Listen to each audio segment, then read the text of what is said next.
Craig? Yeah. Craig? For the times that I'm not on, which is most of it, I will mute my sound and turn the camera off, and I'm gonna watch the live stream on my iPad in the other room. Yeah, that's fine. Your video won't be. We won't be watching you the whole time.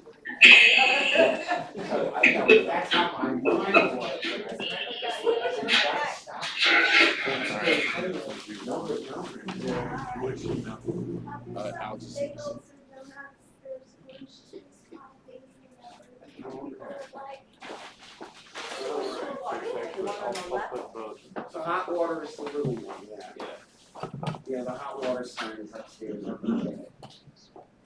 I'm sorry for anyone watching this live stream at the moment. You can open a keynote.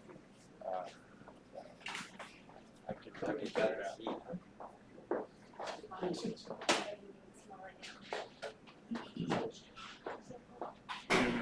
Guessing where you're gonna be standing.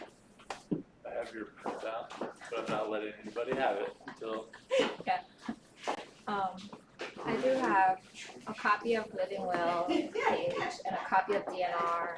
I just want people to be able to Table compare. back there is where there are resources. Okay. I was gonna stand here. 10 seconds.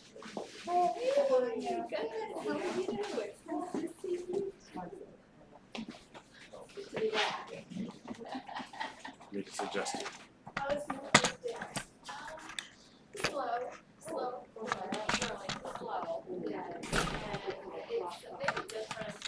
Sorry, so there are 2 presentations I have to worry about, and I'll have it like I do on Sundays, right? That's what you mean? Like a little picture-in-picture?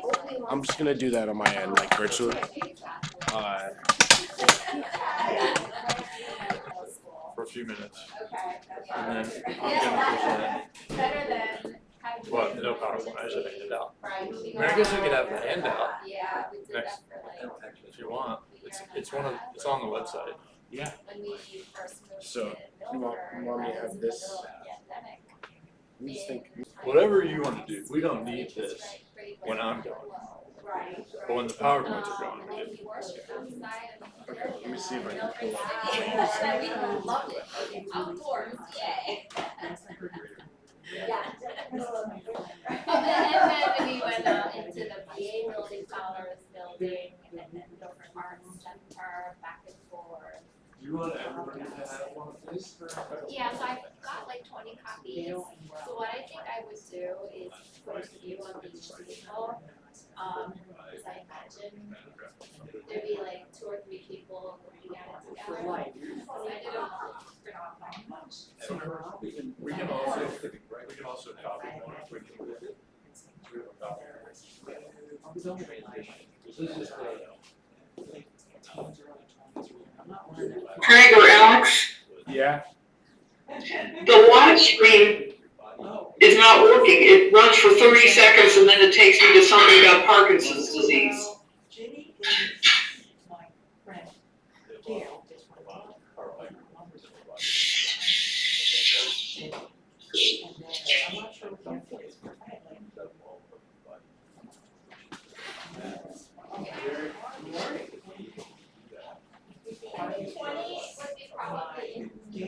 Are you sure? I just did a quick double check.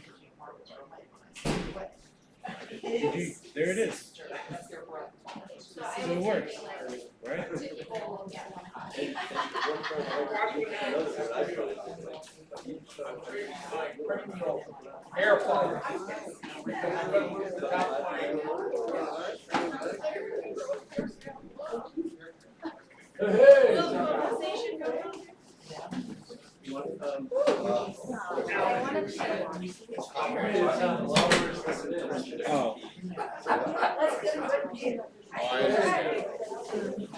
Oh.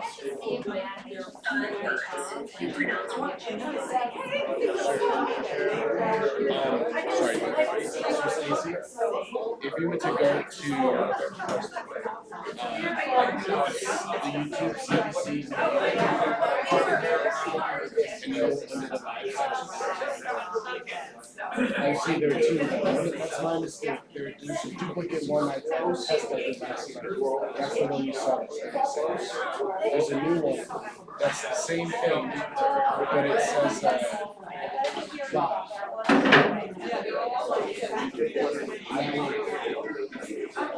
Sorry about that. Stacey, do you mind muting yourself? Just so you know, that was the link that I clicked on in the email about the congregation, so they're gonna get the same thing.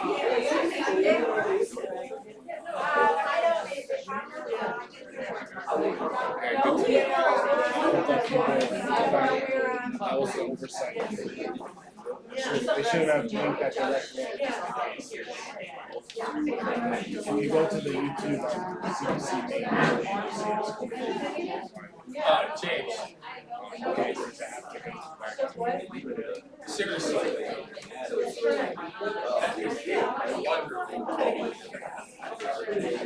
Really, seriously. Honestly, you're great.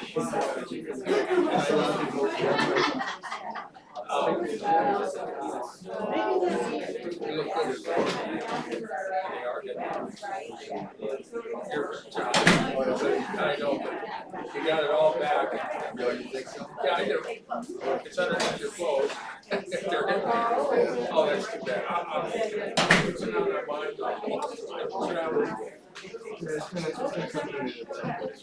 I'll tell you a funny story.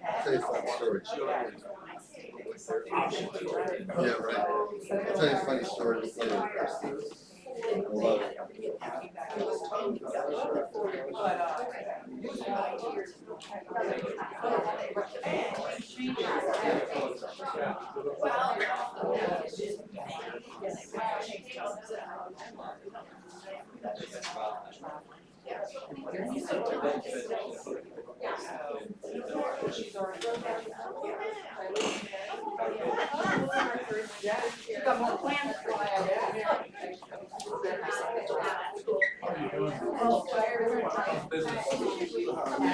Oh, that's, isn't that a good news? In some ways. Be careful what you pray for. Exactly.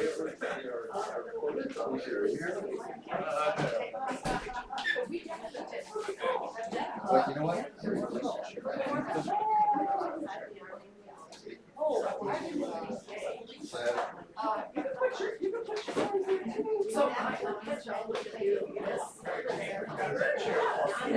Oh, that would be wonderful.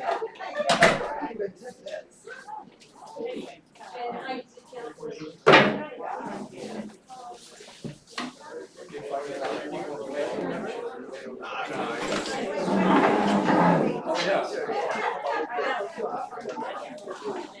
Well, Yeah, good morning.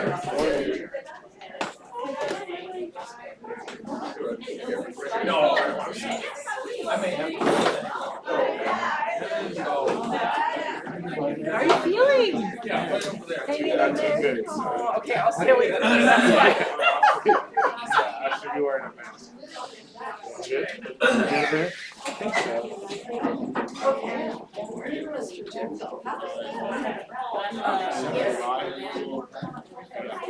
How are you? Good. I don't think it's that much. Yes, Alyssa.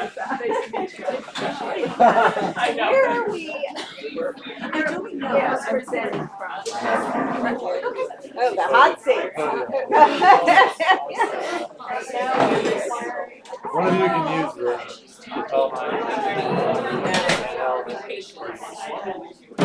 We could, yeah, we could do whatever. Is it like one complete and then one complete, or is it no sort of? I did, yeah. That's what I was, and then I thought last 10 minutes to do it, Together, and we would both, yeah.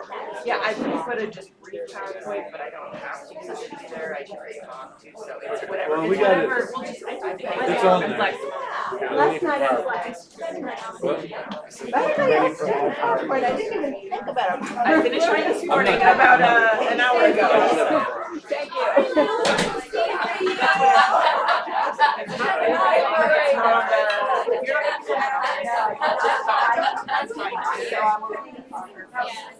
right.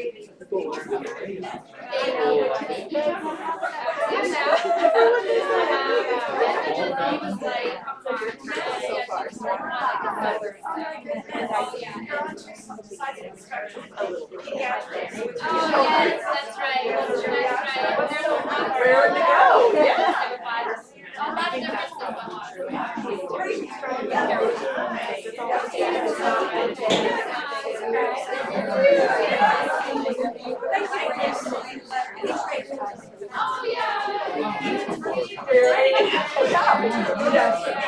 I agree.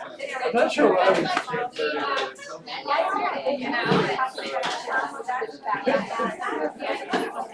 Perfect now.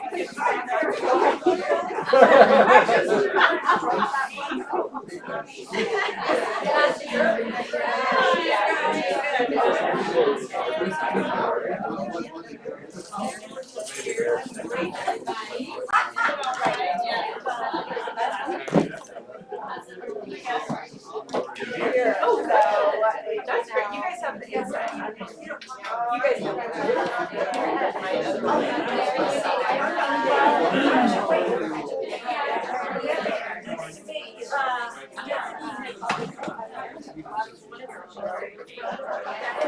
Okay, so definitely.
Right, or just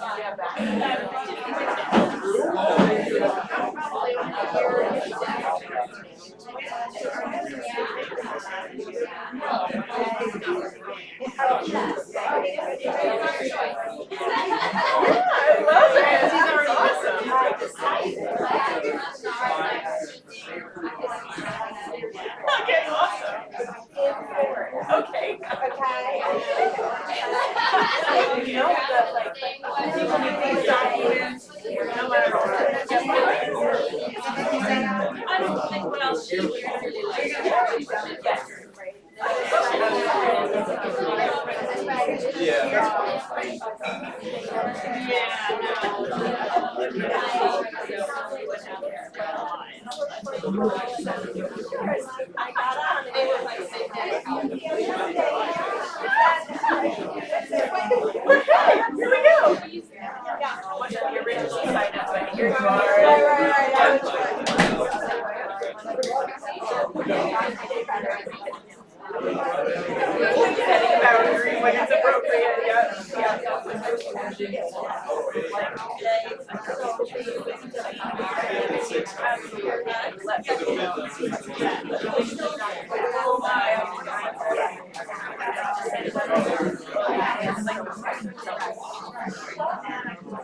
Absolutely. That you're confident, even if it's a loss of faith.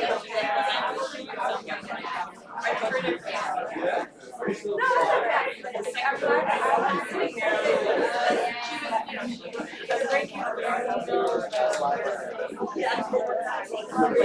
And Patty, I appreciate you getting back to me with Yeah, we once we should talk.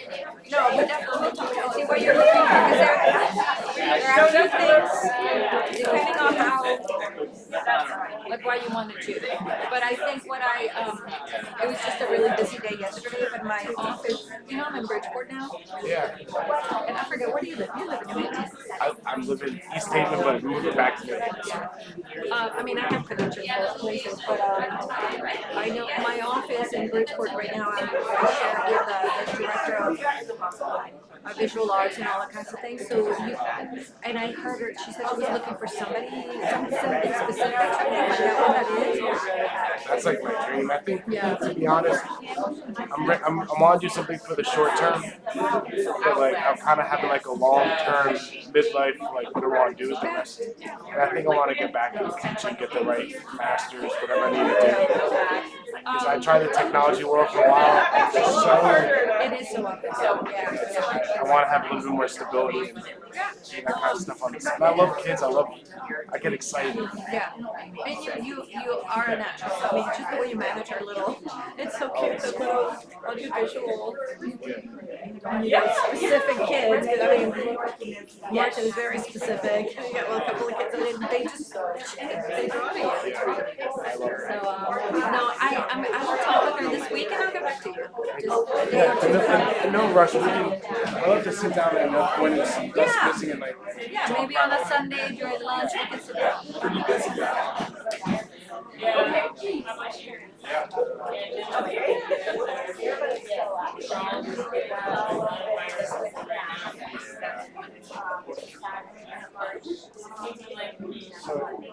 Great. Right, that's right. Is the keynote, this is the first thing we're doing. It's going to be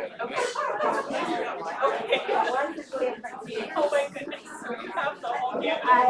All the time, so.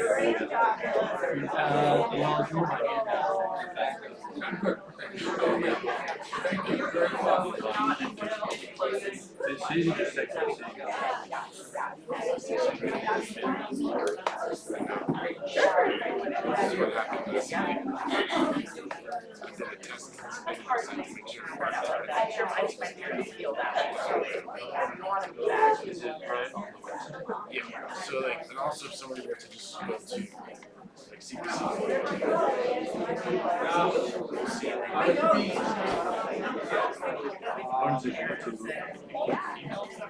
It goes to one.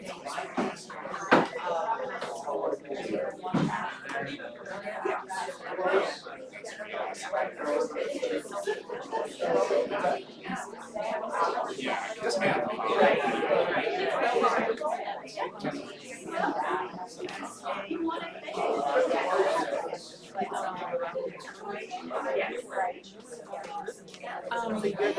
Alex.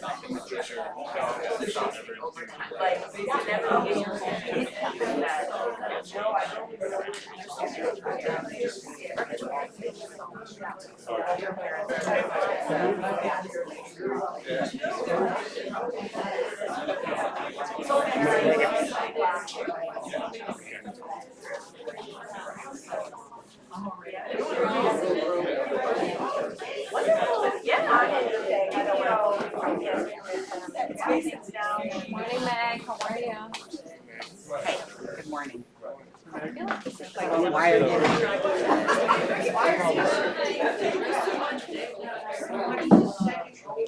Can I ask a quick question? So I'm in it, right? I'm on the website at TPC, and it has like one.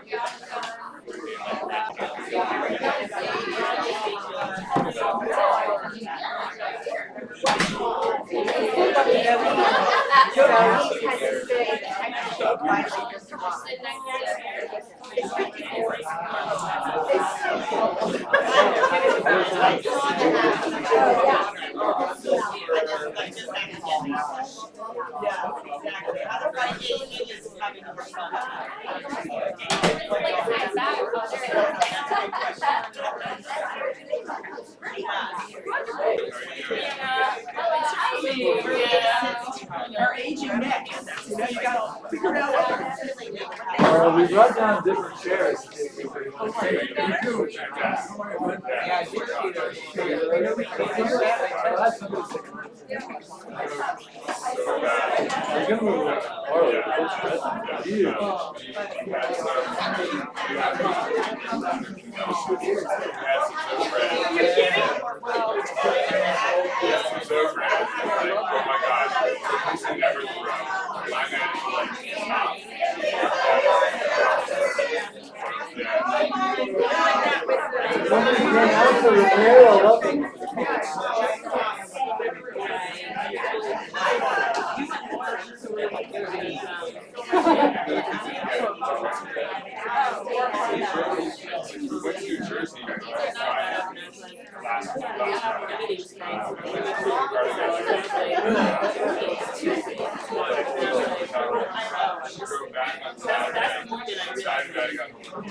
Well, you see what you're saying.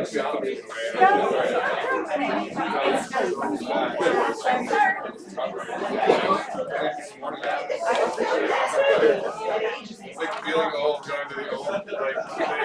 It's like,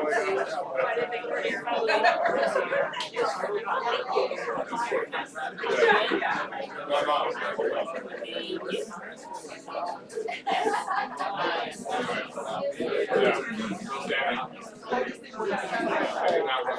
I know, that pole. It's too bad there's, yeah, too bad there's no window. Just if you go to the main website,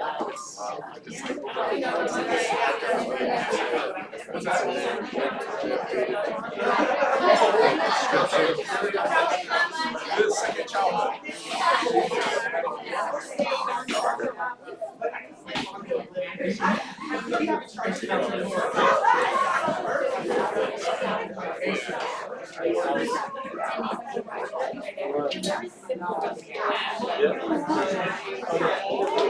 So this, by virtue of being recorded, by virtue of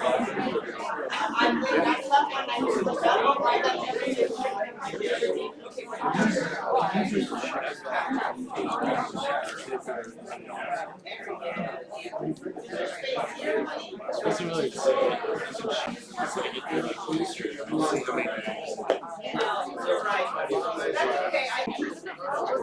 Yeah, 25. I'm just gonna delete it. Yeah. So here we go.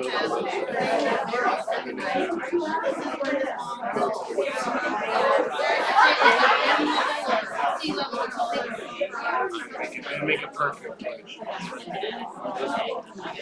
I've done that.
Alex, I'm gonna have to move this.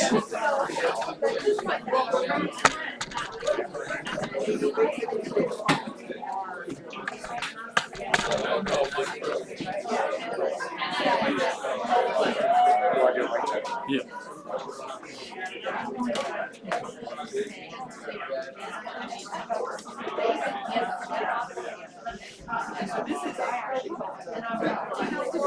Good morning. I just want to give you a 2-minute warning.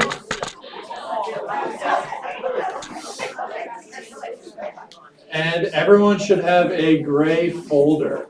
But this is your 2-minute warning. Feel free to get bagels and drinks. There's coffee, tea, and orange juice.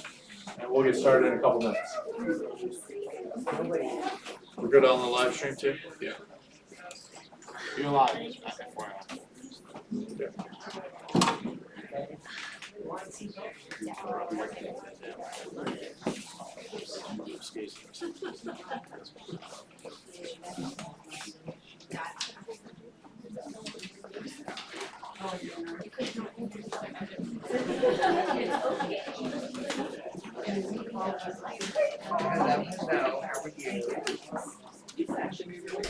Yeah, you spent the whole morning figuring out Chinese. No,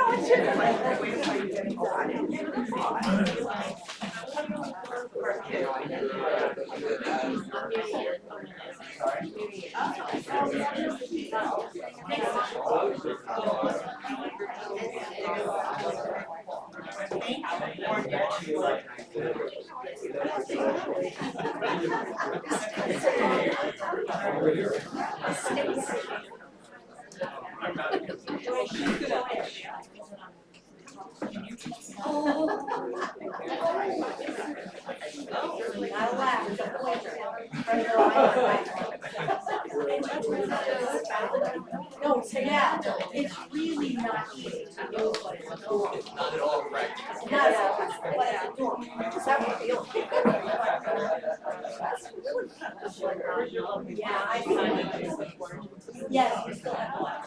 Not quite two skips, one skip.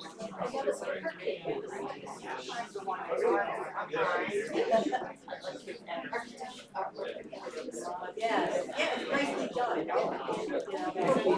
Yes.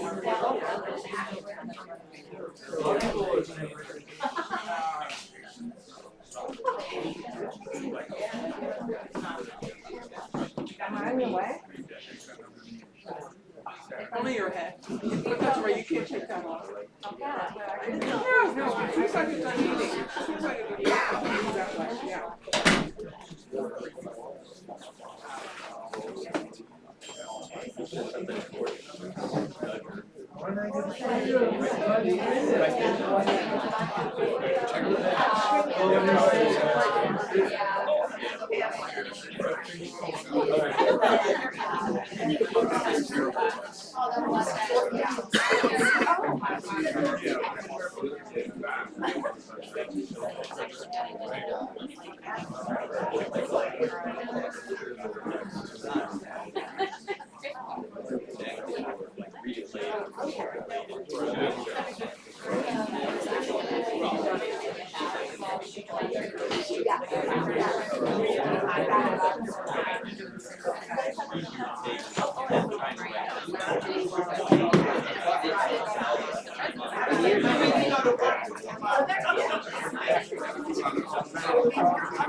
Hello everyone, sorry to interrupt. If everyone could put their cell phones on airplane mode and or disconnect from the CPC Wi-Fi, I would appreciate that. We're dependent on the Wi-Fi today for the live stream. So airplane modes or just disconnect from CPC Wi-Fi. Thank you.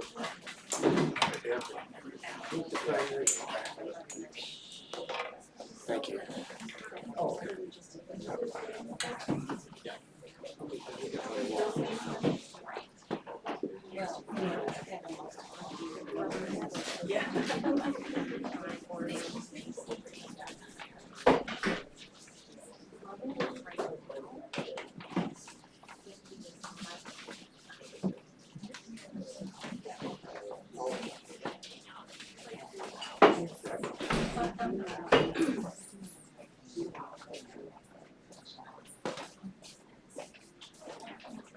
Good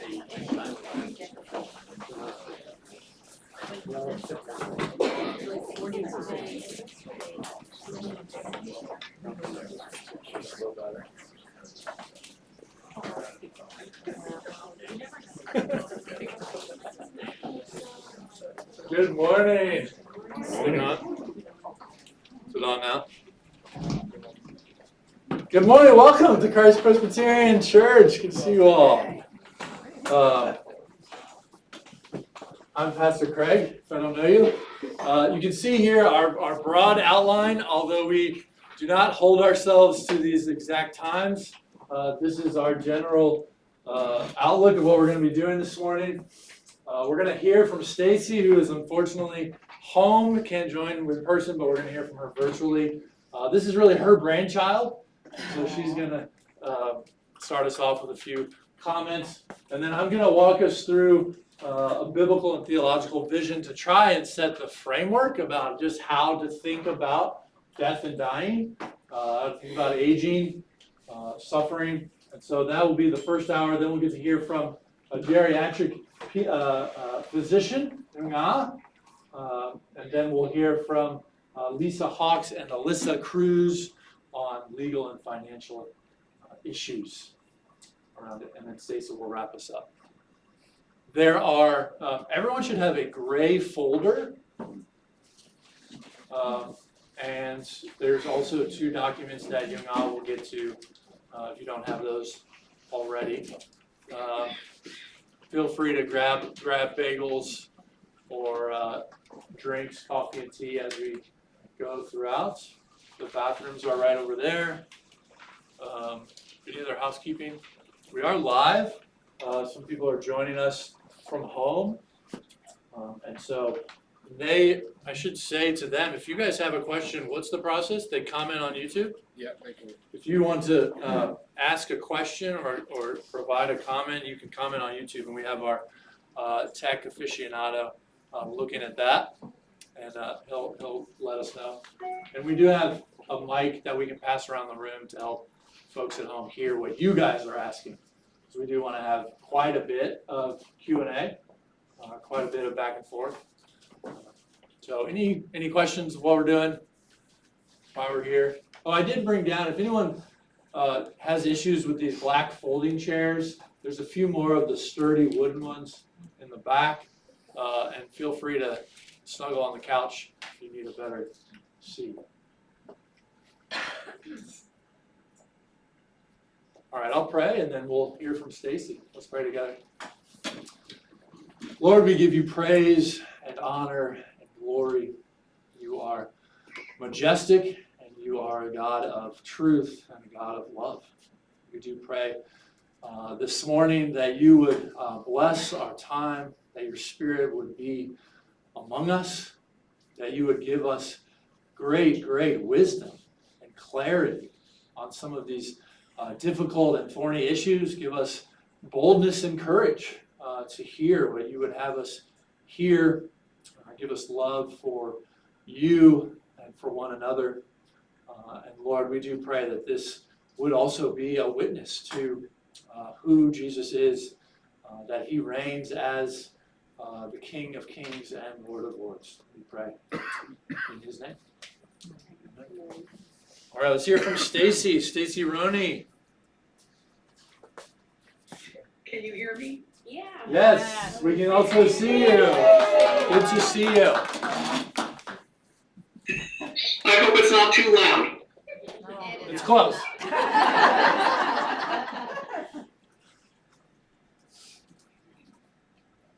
I'll just tell you a couple of things. One is, have to give credit to J.I. Packer for the title, because with the Young at Heart group, we read a book called Finishing Strong, Engaging with God in Our Aging. And it just seemed an appropriate title for us for the subjects we're covering today. I had a few conversations with people from church and other friends, and my experience mostly as being an executor of my mother's estate, there were so many things that I learned in that process, and I thought, other people need to know this stuff. And so I went to go talk to Craig. And we talked about the fact that we want to make things as easy as possible for people who have to manage our affairs or who have to manage our estate. And in fact, I'm sort of in the middle of that situation right now because my brother lives in Los Angeles and he has been in hospital since the day after Christmas.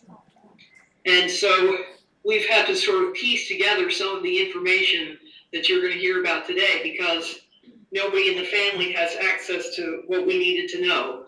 So anyway, there's a lot of good information coming, and just pray that you all have a good day. I'll be watching, and then I'll be joining you again at the end. So take care. Thank you.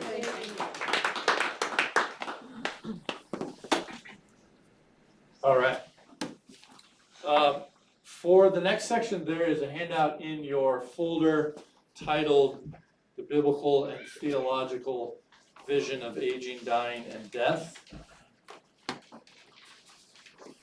And there are also Bibles on each table.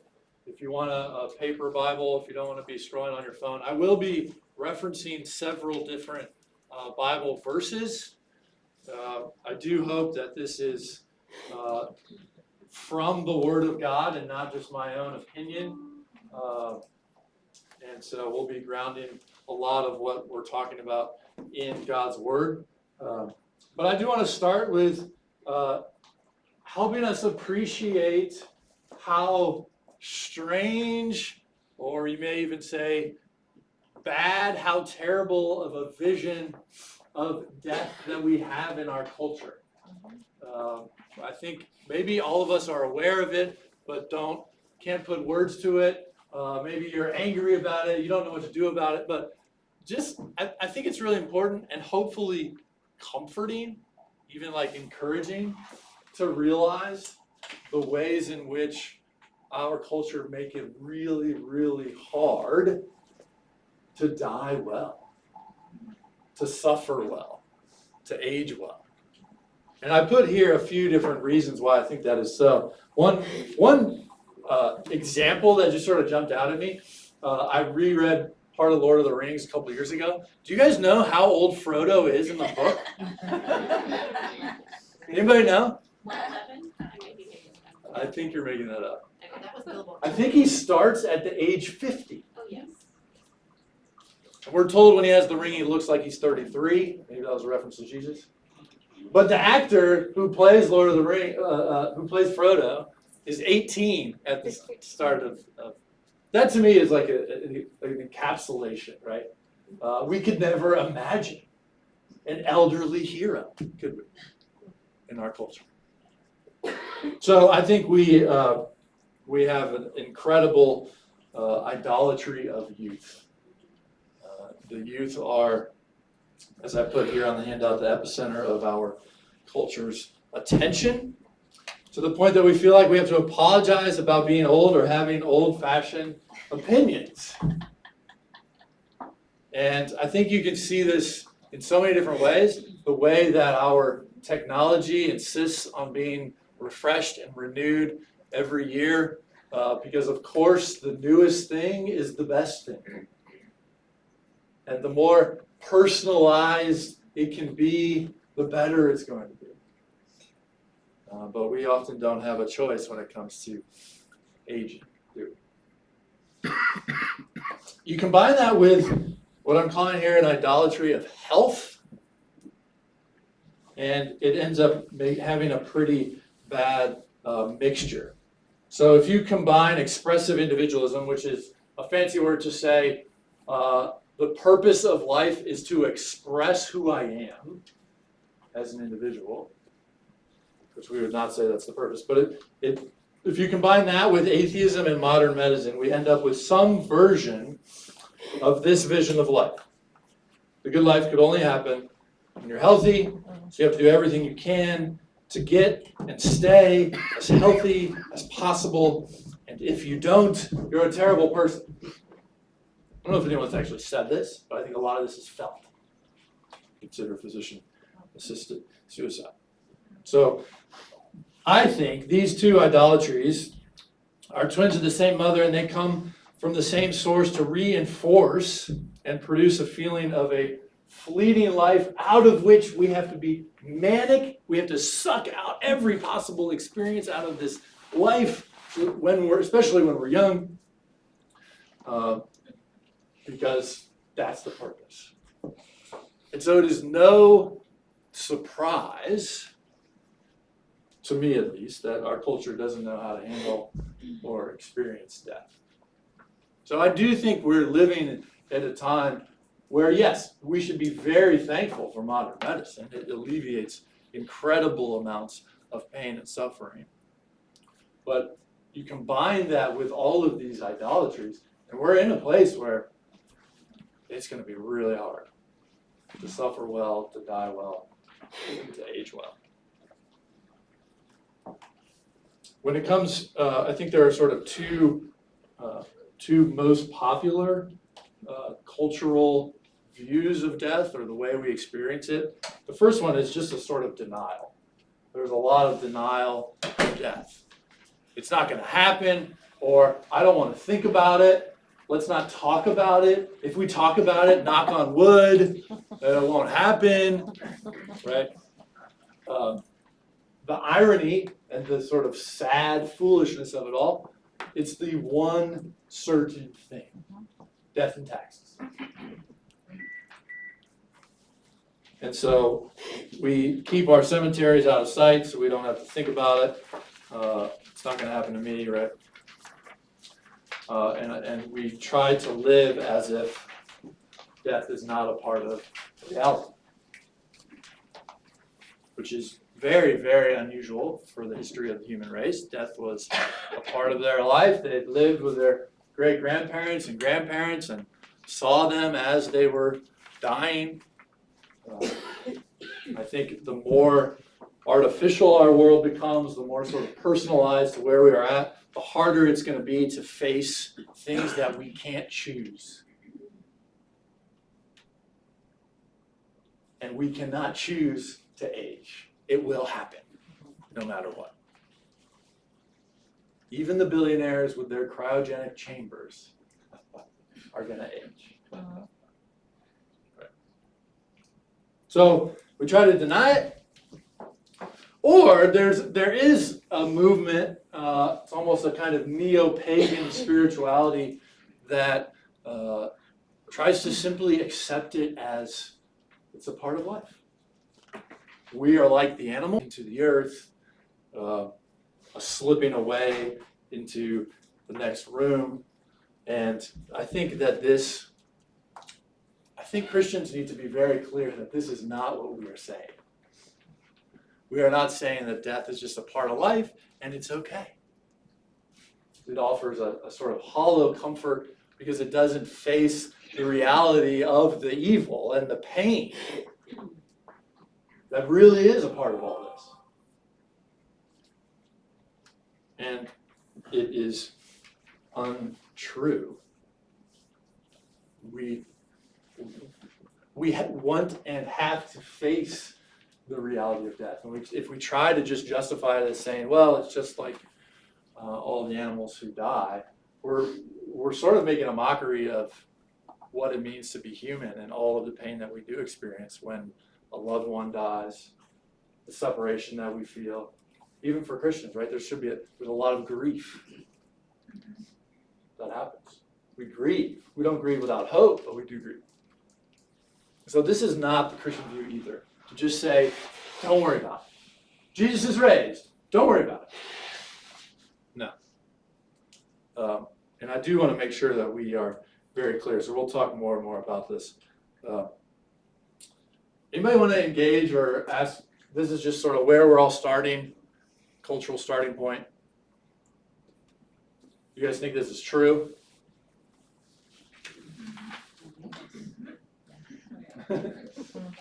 Yeah, I mean, some of this I think is obvious.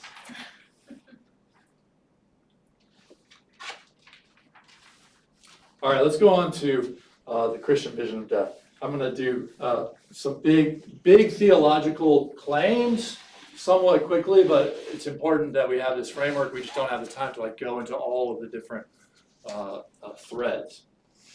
But related to what I just said, I do want to make sure that we realize it is a Christian belief that death is evil.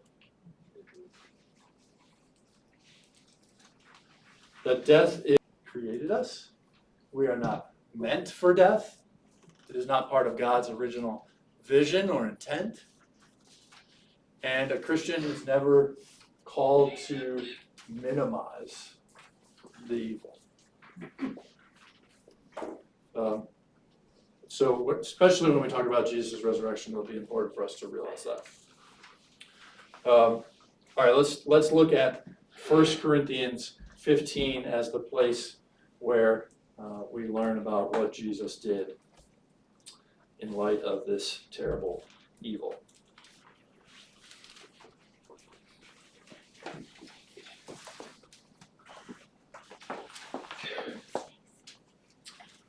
First Corinthians 15, the whole chapter is one long chapter on the resurrection of Christ. But I want to highlight first from verses 17 to 23. If Christ has not been raised, your faith is futile and you are still in your sins. Then those who have fallen asleep in Christ have perished. Fallen asleep meaning have died. If in Christ we have hope in this life only, we are of all people most to be pitied. But in fact, Christ has been raised from the dead, the first fruits of those who have fallen asleep. For as by a man came death, and it's Adam, by a man has come also the resurrection of the dead. For as in Adam all die, so also in Christ shall all be made alive, but each in his own order. Christ the first fruits, then at his coming, those who belong to Christ. So notice first that Christian way of describing death, of falling asleep. It is this faith that it's temporary. It's a kind of sleep. And then I also want to just remind us, especially if we are Christian, have been in the church for a while, how revolutionary, how absolutely unexpected the resurrection was. And so one way to see this so clearly is that how all of the disciples at and after the crucifixion absolutely thought the game was over. They just assumed that they backed the wrong horse. Obviously, he's not the Messiah who was going to bring in the kingdom of God if he dies on the cross. That was so obvious. The cross says that Rome is the powerful kingdom. Rome has won again. They have defeated in this humiliating way another pretender to the throne. That's the obvious worldly truth of the cross without the resurrection. So that just exposes how transforming the resurrection of Christ is. To have totally turned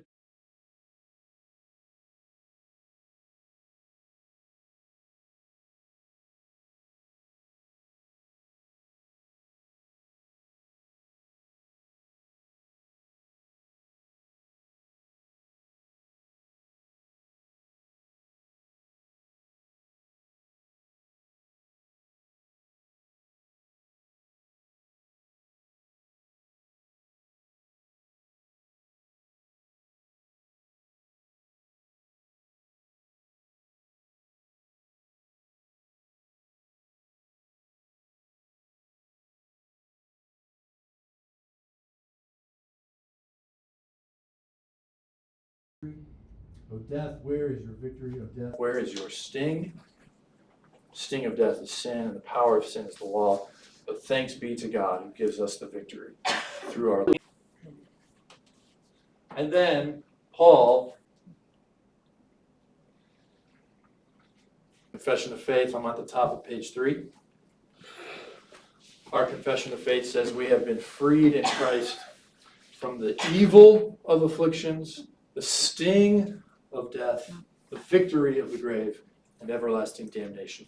That is a Christian's experience, regular experience that we can have now. Now notice, this is why I italicized those 3 words. They're not saying you have been free from death, obviously. That's obviously true for us. We see that. It was an issue for the first Christians. Why are these people dying? We thought we were experiencing the resurrection already. We are not freed from death unless Jesus returns, but we are freed from its sting, its power, its ultimate victory. And we have to realize, this is why this is not just accepting death as a part of life. We have to realize that it's a victory over a terrible enemy.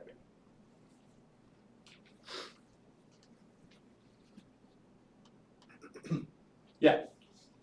Pastor, I love the way in this quote, the victory is through our Lord Jesus Christ. Because I think culturally, sometimes we try to justify people through their death and their ceremony, and forget that it's all because of Jesus. Yeah, absolutely. That's another way that just accepting death is a kind of parody of Christian hope. If it has nothing to do with Jesus, death still wins. Death is very powerful, right? I mean, look around. We're all afraid of it.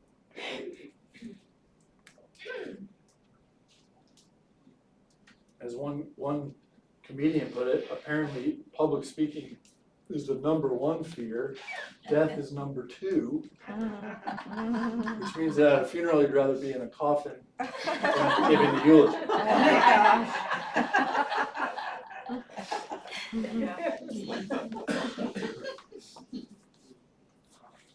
So that is our experience now. Because of Jesus' resurrection, the victory that he has won over the grave. And we are one step behind him, and we're going to talk a lot about that. But we will experience what he is experiencing now, either at our death in heaven in a penultimate way, and then upon his return. So our ultimate hope is not even heaven as we normally describe it. Our ultimate hope is what Revelation 21 gives us, which we certainly should read.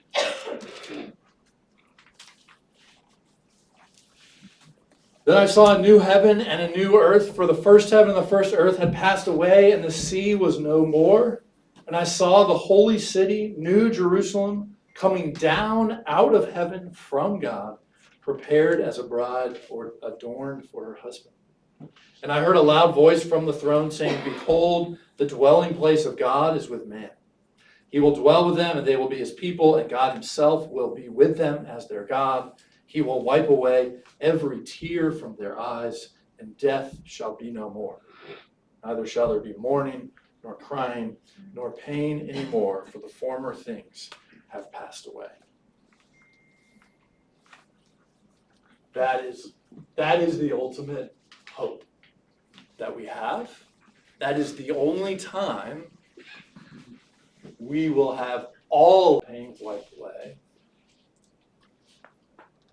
And so the Christian life actually ought not to look like verse 4. We have not had every tear wiped away yet. Death is not no more. The sting of death is, but not its reality. So one helpful quote, I think, from N.T. Wright: "Death is important. It is an enemy, but for the Christian, it is a beaten enemy. First a short sleep, that's heaven, then an eternal waking, and death shall be no more."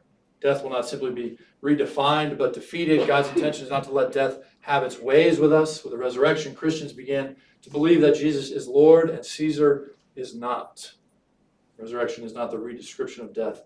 It is its overthrow. And with that, the overthrow of those whose power depends on.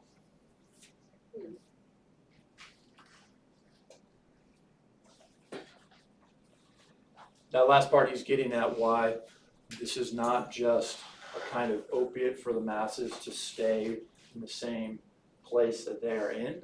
Resurrection says, even if you threaten me with death, right? Picture the martyrs. Even if you threaten me with death to try to get me to sin, do injustice, oppress, whatever, I will not do it. Because your power, even over my bodily death, is not the ultimate power. That's what he means there at the end. It is its overthrow.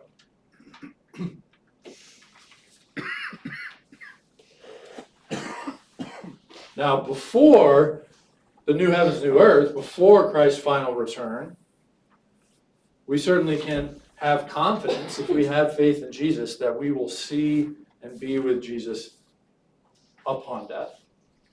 Okay? This is what theologians call the intermediate state. One example is Philippians 1.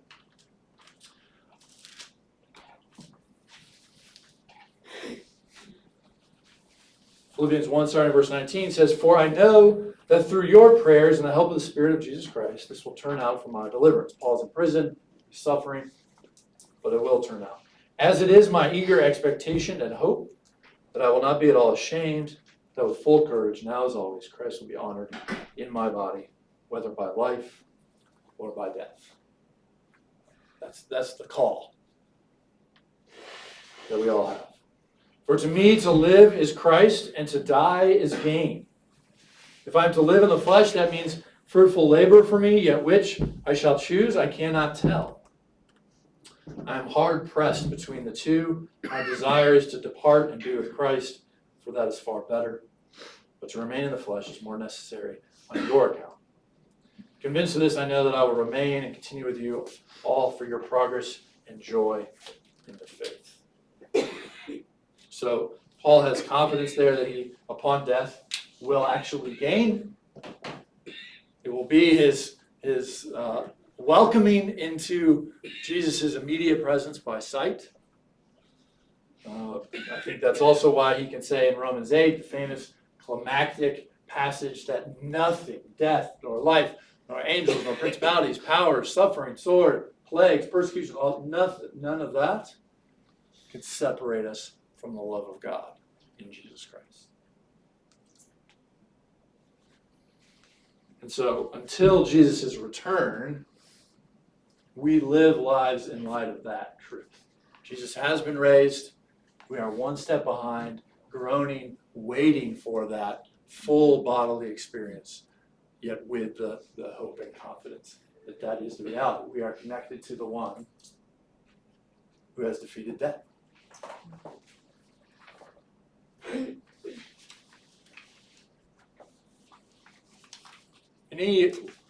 Let's stop there, take a breath. Now this is a lot, this is heavy, but I do want to make sure there is this sort of foundation, because we're going to move on after this. But the big picture of where death comes from, how Jesus changes it, is clear? Obviously, it's a whole another question of, have I really appropriated these truths in my life, my heart, and mind? That's a different question, probably a more important question, but is the scaffolding in place?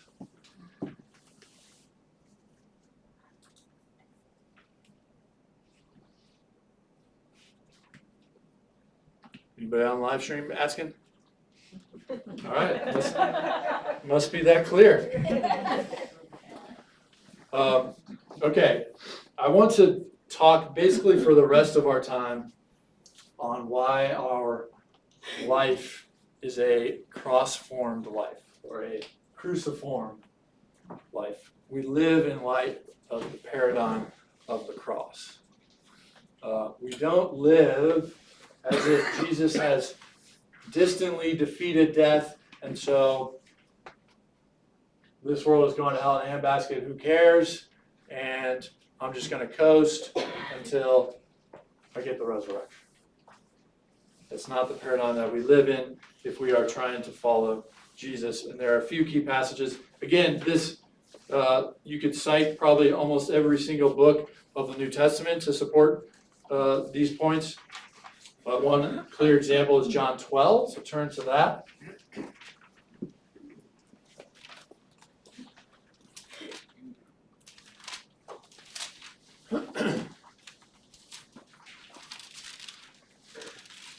John 12 is the hinge. Every gospel has like a hinge of he was doing ministry and now he's looking towards his death. John 12 is that in the Gospel of John. Starting in verse 23. Actually, let's start in verse 20. So these Greeks come and they would say, Sir, we wish to see Jesus. It's this famous prophet in town. You know, we want to see this guy. How can we see him? We want to go to his show. How do we get tickets? And Jesus says, here are the tickets. Jesus answered them in verse 23, the hour has come for the Son of Man to be glorified. Truly, truly, I say to you, unless a grain of wheat falls into the earth and dies, it remains alone. But if it dies, it bears much fruit. Whoever loves his life loses it, and whoever hates his life in this world will keep it for eternal life. If anyone serves me, he must follow me, and where I am, there will my servant be also. If anyone serves me, the Father will honor him. Now is my soul troubled, and what shall I say? Father, save me from this hour? But for this purpose I have come to this hour. Father, glorify your name. Then a voice came from heaven, I have glorified it, and I will glorify it again. The crowd that stood there and heard said that it had thundered. Others said an angel had spoken to him. Jesus answered, the voice has come for your sake, not mine. Now is the judgment of this world. Now will the ruler of this world be cast out. And I, when I am lifted up from the earth, will draw all people to myself. He said this to show by what kind of death he was going to die. So what are the tickets to see the show? His death. And your death too. When does the ruler of this world, he's talking about Satan, when does the ruler of this world who reigns by death get judged and cast out? On the cross. By what sort of death he was going to die? When he says lifted up from the earth, he's thinking lifted up on a cross. And so it's a very clear central Christian claim that the glory of God is most clearly seen in the cross of Jesus Christ. Where do we see both his unbending holiness and justice and therefore hatred of sin? Well, most clearly we see it on the cross. And where do we see his steadfast love of his people that will not let even their own sin against him separate them? On the cross. Jesus goes willingly, sent from the Father, because of his great love for us.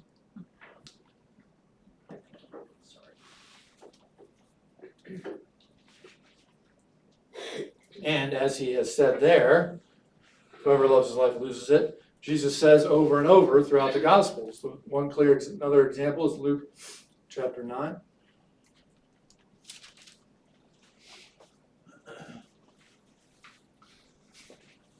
In Matthew, Mark, and Luke, each time Jesus does a lot of miracles, a lot of teaching with authority. He's doing all these signs. And he finally says, who do the crowds say that I am? Okay, what about you disciples? Who do you say that I am?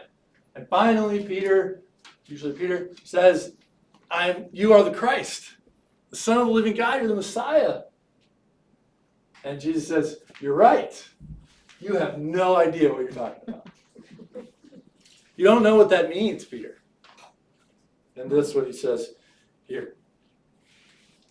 He said to all, if anyone would come after me, let him deny himself and take up his cross daily and follow me.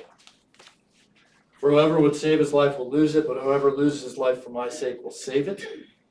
For what does it profit a man if he gains the whole world and loses or forfeits his soul?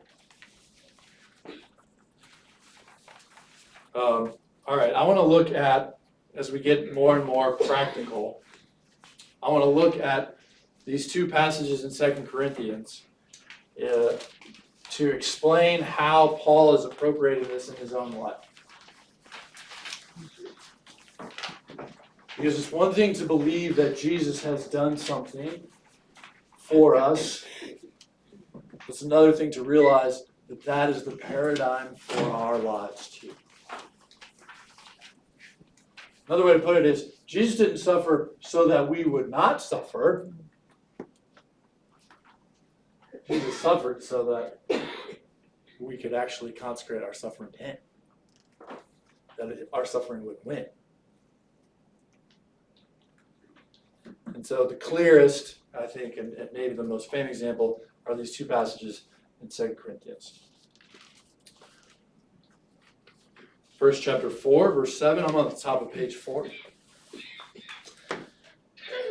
But we have this treasure in jars of clay. Jars of clay meaning things that are not sturdy. Things that can be destroyed. To show that the surpassing power belongs to God and not to us. We are afflicted in every way, but not crushed, perplexed, but not driven to despair, persecuted, but not forsaken, struck down, but not destroyed, always carrying in the body the death of Jesus, so that the life of Jesus may also be manifested in our bodies. For we who live are always being given over to death for Jesus' sake, so that the life of Jesus also may be manifested in our mortal flesh. So death is at work in us, but life in you. Do you notice what he's saying?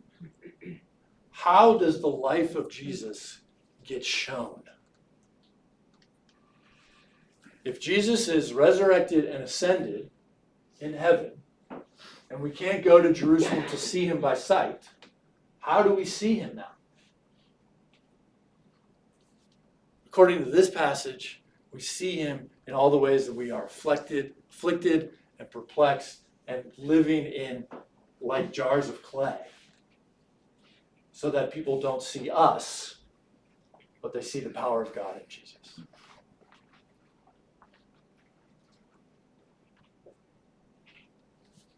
And then Paul, later on in chapter 12, in the famous thorn of the flesh, brings it home most clearly.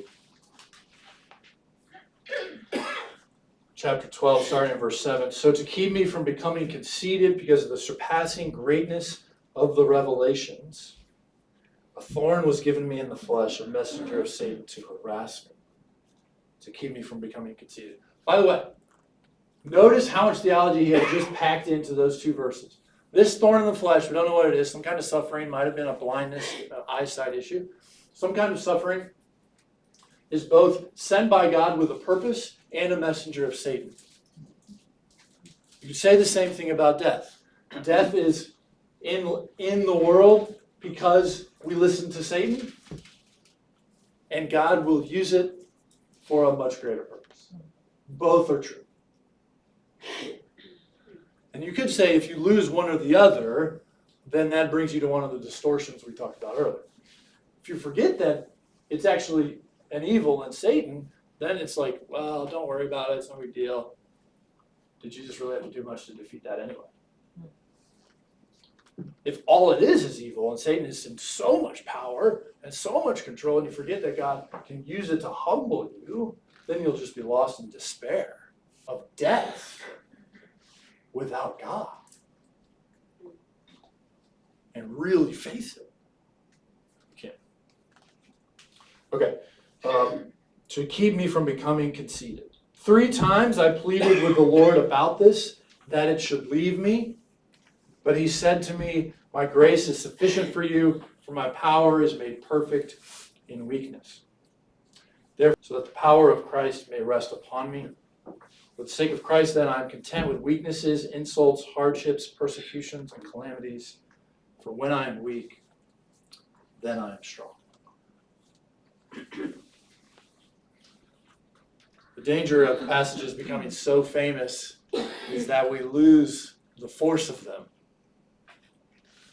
So we need the Spirit to allow this passage to still have its force.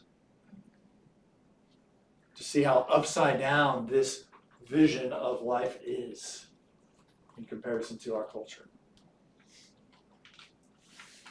Paul, who presumably knew how to pray well, pleaded with the Lord to take it away from him. And God did not. So, a couple concluding statements there on the top of 4 that try to get at this as we think about aging and death. Clearly, the Christian life does not promise long life, health, happiness, and wealth. There is no biblical promise of a long retirement with plenty of golf and time with the grandkids. I like golf. It's a beautiful sport. It's not a dig. But there is no biblical promise of it. Instead, following a Savior who is, quote, a man of sorrows and acquainted with grief, who himself laments and weeps for his people, who declares, "Blessed are those who mourn, for they shall be comforted," means that suffering, grief, mourning, and experiences with death are all meant to form us into the image of Jesus. Which is precisely what we are made for. As humans, we are meant to be Jesus if he were in us, right? Yeah, Peggy? It just makes me think that we can always say we have victory. Yeah. And that it's not because we're healed. Yeah. That kind of, that victory that is just so eternal. Yeah. And that presence is much more, much greater peace in Christ than a healing. Sure. Sure. Because you just hear a lot about healing victory. Sure. Yeah, so Peggy is saying because of what Christ has done and our faith connects us to him, we can always say we have victory. Our experience of that victory will be different, but we always have it. Another way to think of it is whatever suffering you are going through, including the last days as you die, are not proof that God is against you, that God has left you, and that Jesus hasn't won. And that may be the hardest internal battle to remind yourself, and we need each other to remind us that this is not proof. If anything, this is precisely how God comes near to you. And that's why I think this is the center of Christianity. And so Christians ought to be so clear and confident on it, and hopefully becoming better and better at it, because God became one of us in order to deal with our suffering. He did not come and live a charmed life.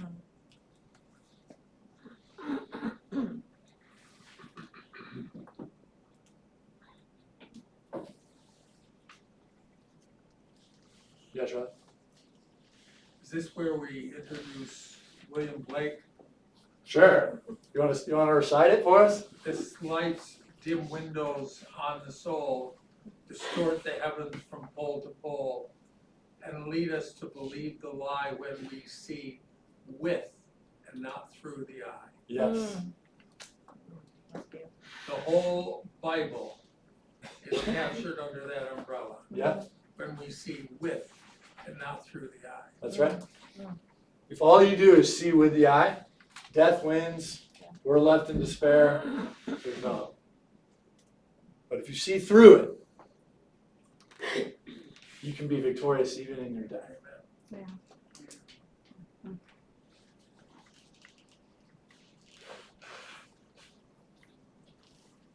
Okay. I put up that schedule and forgot when I was supposed to be done. What did the schedule say? 10:40. 10:40. Oh my gosh. Lots of time. All right, let's talk about some of these practical implications. We've alluded to them already a little bit. The first one may sound strange, but it's amazing if you look at church history how true this is everywhere, that the Christian life for all ages is a practice in dying. Which means that once we do come to our physical death, it will not be something strange. Which I know sounds strange. But the Christian life is one of dying to the old self and putting on the new. Repenting of your sin and believing that Jesus forgives you. Over and over. The passage in Luke 9 that I read, take up your cross daily. And remember what the cross is. The cross is a killing instrument. And so the remembrance of death is the spiritual discipline that developed over the centuries. Where basically, we are told to remember your death. Meditate on that fact, even daily, that you will die. Psalm 39 pretty much says that. I'll read it real quick. Psalm 39, if you're looking for wisdom, notice how it is described. O Lord, make me know my end. And what is the measure of my days? Let me know how fleeting I am. Behold, you have made my days a few handbreadths. My lifetime is as nothing before you. Surely all mankind stands as a mere breath. Surely a man goes about as a shadow. Surely for nothing they are in turmoil. Man heaps up wealth and does not know who will gather. And now, O Lord, for what do I wait? My hope is in you. That is wisdom. Wisdom. It's not morbidity. It's grappling with the reality. How many of us pray that prayer? God, show me just how fleeting I am. Just how short my life is. We complain that our life is too short, maybe. The question is, and I want to hear maybe some of your thoughts, how would you imagine this spiritual practice being helpful if you were to remember your death?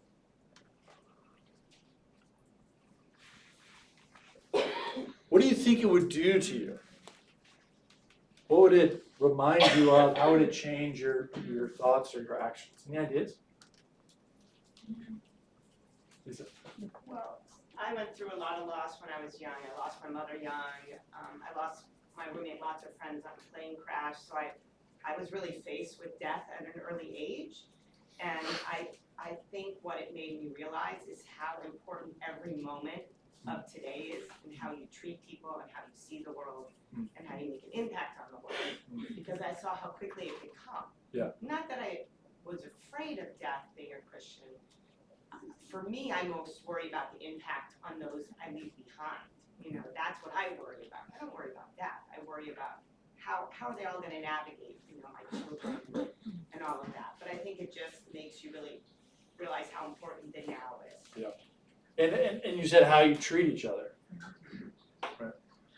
You won't see each other as just people to manipulate or deal with, tolerate. Similar, my dad died when I was 8. Can we get the mic around? Is there?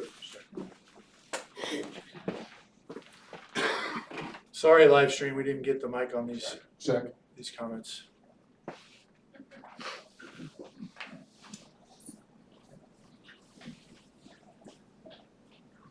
Very similar, but, so I lost my dad when I was 8, but I never stopped feeling enjoyed or loved by him. So it also just showed me what impact that you can leave behind. And so that it's been a comfort to me, knowing that that is just as real to me than if you had lived through it. Sure. One author, I think it was David Brooks, I forget, described the difference between resume virtues and eulogy virtues, or obituary virtues, I guess. And for those of you who are, let's say, done building your resume, don't have to build your resume anymore, maybe that should be seen as free and liberating, because now you can focus on the eulogy virtues. Or I think also with this remembrance of death, this is going to frame your sin in a whole new way.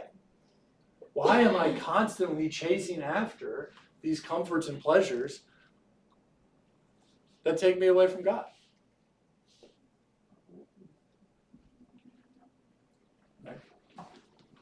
Listening to all this, I'm reminded. Listening to all this, I'm reminded of a family who used to worship here, the Stunts family, and Bill died of cancer. I don't know, gosh, it's been over 10 years, 12, 15 years ago. But he was a prolific writer, and he kept a blog, and he wrote about how his debilitating chronic pain and cancer affected his relationship with God and how it drew him to God, almost in a way that the suffering was almost like a holy suffering for him. He went really deep on this, Wow. and I wonder if that would be helpful for us to post on the website. He really had some amazing thoughts as he was very open and honest about the struggles going on in his family, his marriage, and but that it really, he was a very successful person in the world's eyes. Right. But I mean, there were Supreme Court justices that came to his service. Yeah. But he just wrote about how it affected him and how it drew him to God, and he would reflect on Job and what Job went through and how God was still in the midst of that. Yeah. So anyway, Yeah. and then I'm reminded to finish the book I started. I actually own the book that you're quoting by N.T. Wright, Surprised by Hope, because it's such an interesting book. There's very few people who've written about death and all and the afterlife as deeply as N.T. Wright has. And so I was glad to see all these quotes you're using. Yeah. I need to go back and finish reading it. Yeah.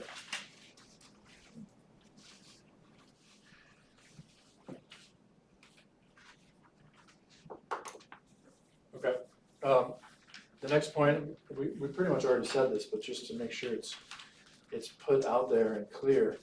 Our death, just like all of life, is an opportunity to glorify God. And so we are called to let it lead us to deeper repentance, awareness of your frailty, dependence upon God, a reminder that this life is fleeting, not our home, etc., etc. And one of my big hopes for today is that you all would leave with a great sense of encouragement and dignity. One of the problems of living in a youth culture is that the elderly feel like they don't have any dignity or worth anymore. And the Christian gospel absolutely speaks against that. Because it says, no matter how old you get, no matter what happens, as bad as it gets, the purpose of God is not thwarted in your life.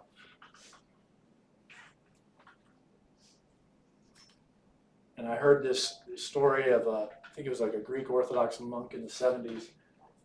There was a conference of theologians in Greece, and they were talking all about how terrible the world is, and the churches are all empty, and they're suffering, and everything is so bad, so bad.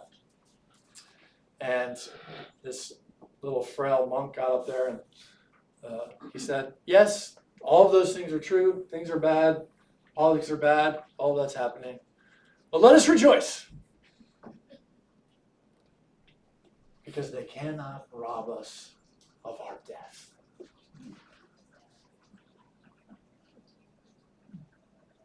They cannot take away the opportunity that you have to glorify God.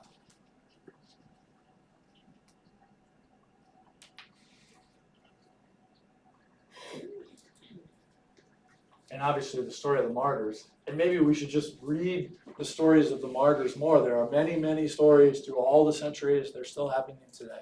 We should just read them more and more, because that is the overwhelming testimony.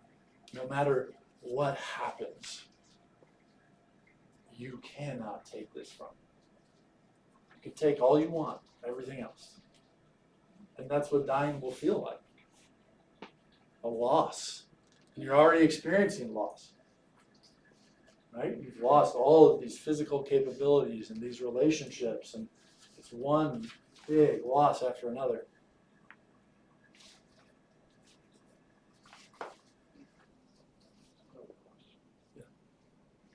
So you talk about the martyrs and the stories of the martyrs. Yeah. Those stories sound like eulogies. The ones that you hear and are most familiar with are by the ones where they are successful. Yeah. Where's the mic? Where they're successful in glorifying God with their death. But what if you mess it up?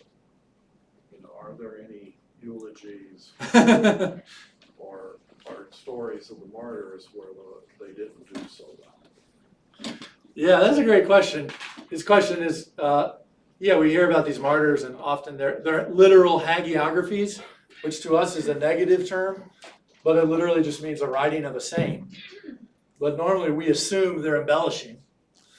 So his question is, what about, there had to be people who gave in. Yes, absolutely there were. I would say it's the exact same thing as the rest of our life. We process it like we process all of our other sin. We fail, and so then we confess our sin and pursue God. You keep moving. The wonderful truth of the gospel is that it's not just outward suffering or inward suffering or pain or aging, but it's our own sin also that cannot separate us from the love of God in Christ. Because Jesus precisely came for his enemies who were dead in sin.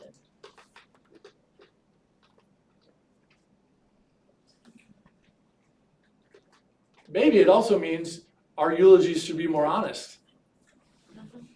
You know, everyone wasn't an amazing person, let's be honest. And I think if it was more like gospel saturated, we could admit, yeah, I had a real problem with this person. They really needed God's forgiveness. They really needed it. God's mercy. And thank God that God has better mercy than I do. I mean, I think that's a symptom of the fact that we don't process death properly. We have to make everyone out to seem a lot better than they are because, God forbid we were honest about our sin and actually had to depend upon his mercy. And so we have to paint people as nice enough to get into heaven, which is a total distortion of the gospel. Nobody is nice enough.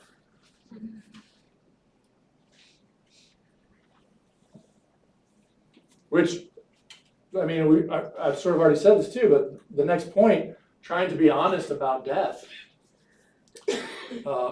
Obviously, this is a big reason why we're having this seminar. We should talk about it. And the gospel actually frees us to talk about it. Frees us to talk about it in its reality. Not in a way that minimizes it, not in a way that says, yeah, it's just like the animals, whatever. It frees us to really lament and grieve. And I wish I had, but I didn't provide a lot of resources in the process of grief. Maybe that's for another time, but this at least should give us the power and the encouragement to be willing to do that, to start it. The Psalms are filled with examples. So if you have no idea how to lament, just start reading Psalms. And that will help you. They are wildly honest. Honest about their own heart and to God. It is not unchristian to lament about death and all of the terrible things that are happening because of it. To God. In fact, it usually betrays a very strong faith. Because you're lamenting to the one who you know can do something about it.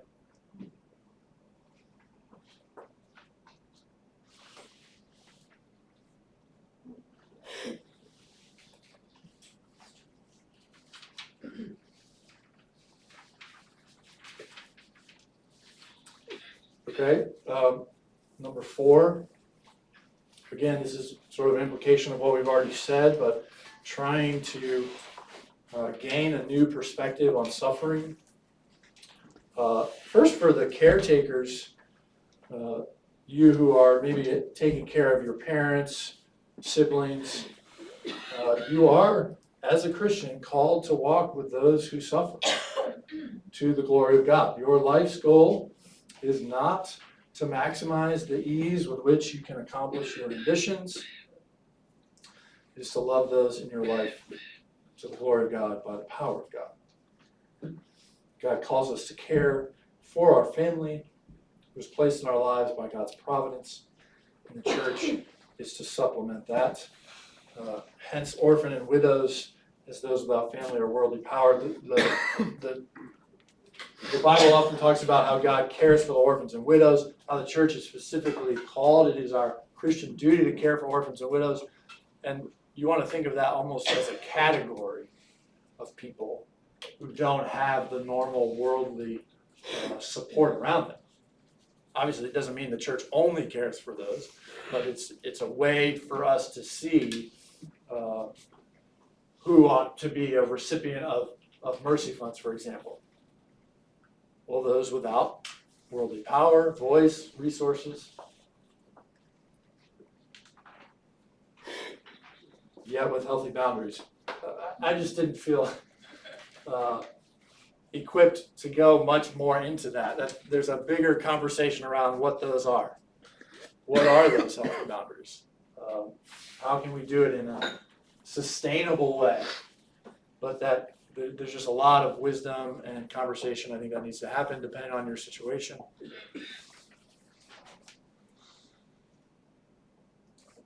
I do hope that a lot of this ends up framing suffering, dying, caring for those who are dying, just in the regular milieu of the Christian life.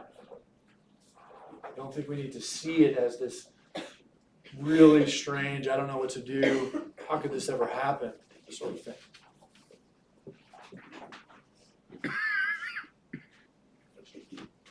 And so, for all of us who are also aging, you don't have to be ashamed.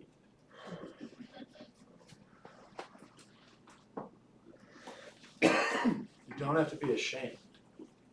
And I've heard from several of you how encouraged you are when you see young people at church. And that's great. I am encouraged too. And we should care about the future of the church. Praise God. But I fear that sometimes that comment is also shared as if the people with gray hair don't count as much. And that is just wildly untrue.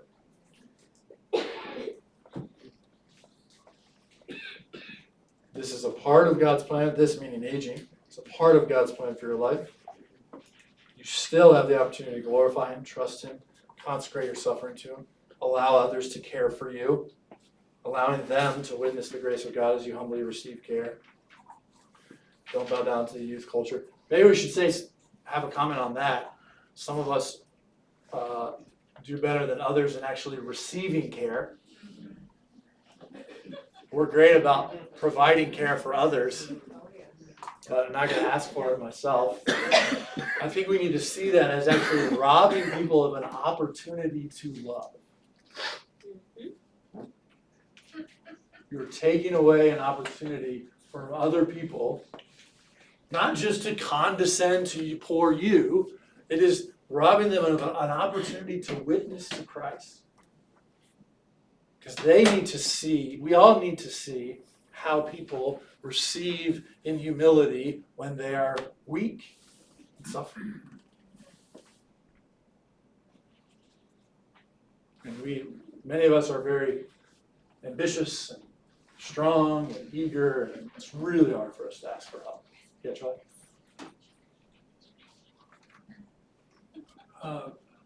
There's a lot of attention, understandably, as people get older, to the physical aspect of that. And the things that you were able to do that you can't do physically now and feel deprived of. But as that starts to build, the other side of the teeter-totter that offsets that is that it's really an opportunity to reflect with God's wisdom aiding you about putting things together that you weren't able to put together when you were so busy and so physically involved and whatever, and you just don't reflect. And the reflection time is the offset to that physical entropy. And I think it's to be celebrated in that way. You start to see things get connected where you say, oh, that's what you were doing, God, back 20 years ago when this happened. And it's a time to celebrate when you can't celebrate physically, to celebrate the extraordinary reflection power that He will give you in prayer to try and put, wait a minute, what was going on back then and what's happening now? And it's an extraordinary opportunity with God's help to start to put that needle point into some sort of a design that's going to make sense for you rather than the upside down needle point that doesn't make any sense. Wow. Yeah, that is beautiful. I mean, I think you described how often all of the physical capabilities, all of our worldly strength, distract us. They just get in the way. It's just an extraordinary time to reflect. And it really, these things start to come together and it's remarkable. Yeah, wow, that's amazing. You can see the pattern finally start to emerge. So. Which is why elders should have wisdom. Right. But we don't, in our youth culture, we assume that they're irrelevant.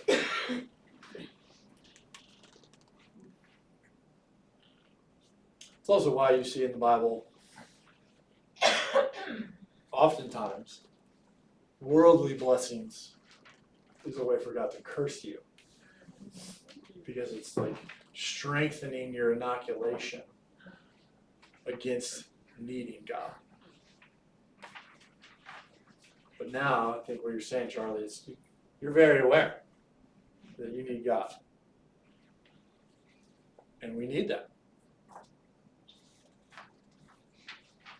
Okay, let's try to wrap up. I'll try to wrap up a little early, a few more minutes, but I want to give some space. I mean, there's not a whole lot here, but at least some comments to these specific questions. What about healing? When you are sick, what about this? Should we expect it? All these things. We absolutely can and should pray for healing. There's nothing wrong with it. James 5 commands us to even. You can even ask for elders to come and anoint you and pray over you.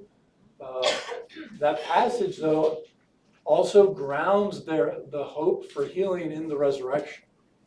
And so it's simply like you would in any part of the Christian life, you have to balance it with the wisdom of you may or may not get healed now. You will absolutely get fully healed in the final resurrection. If you do get healed now of your specific illness, You then will get another illness and then die. Remember Lazarus. Lazarus died twice. So he was raised from the dead, but it wasn't so that he could go and live a great life. He was raised from the dead to show the power of Jesus, who is the resurrection and the life, and then he went on and died. So yes, we should pray for healing. It should come out of a desire to live a life that glorifies God. Come out of a desire of how we care for each other, who we want to be healed. We just don't have any certainty that God will give it. Specific. Some things we can know God wants to give now. He wants to give you a deeper assurance of his love. He wants to give you a greater certainty of his truth, a presence of the Holy Spirit. These things we can always pray for no matter what. We just don't have the certainty that he wants to heal you of your back pain or your eyesight. And maybe that will be the thing that brings you to your weakness so that Jesus would be strong.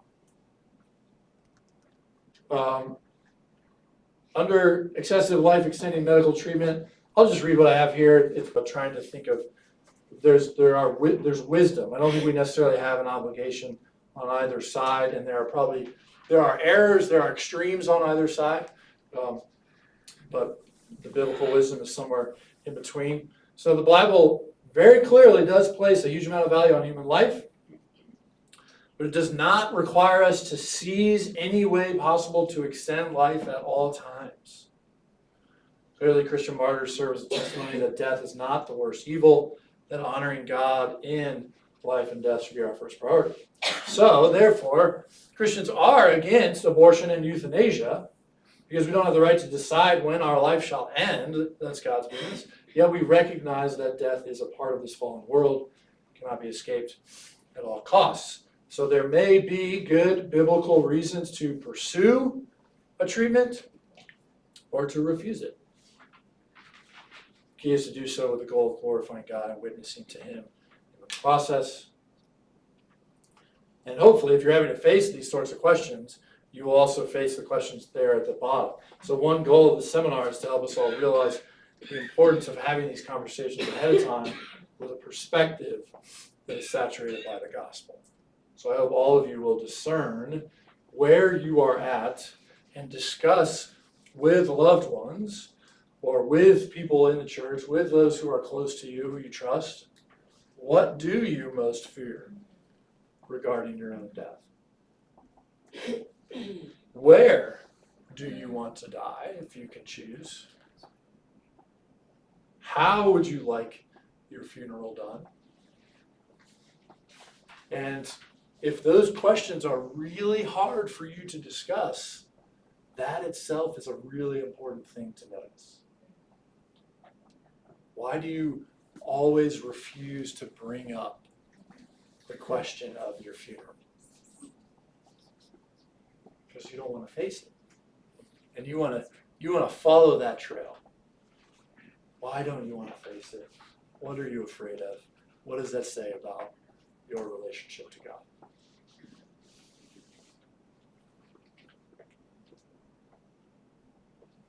Any questions or thoughts, final comments before my session wraps up?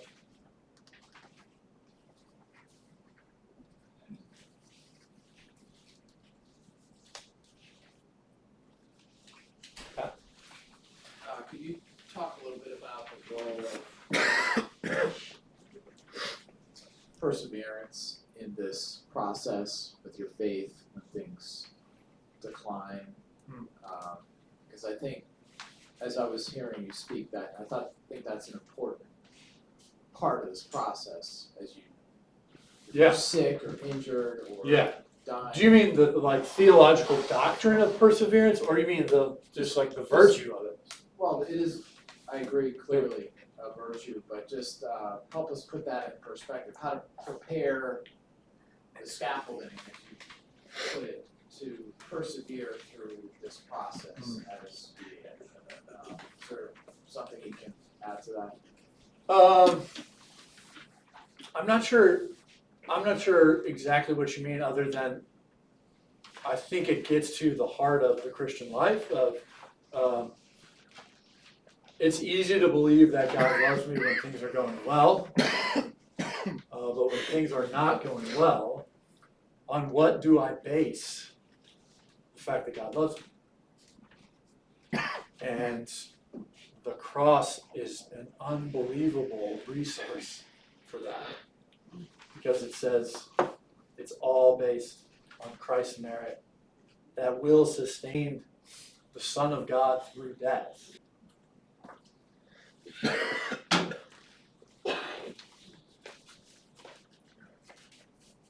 Anybody else?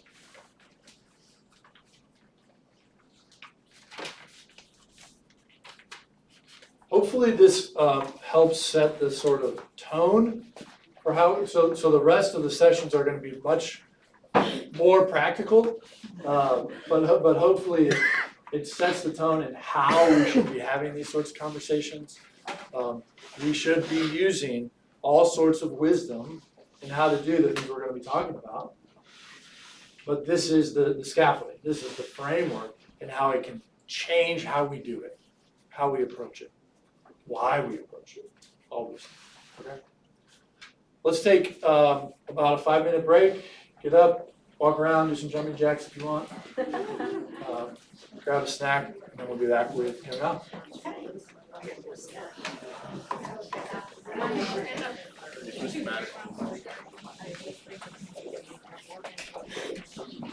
She's gonna go. Yeah. She has a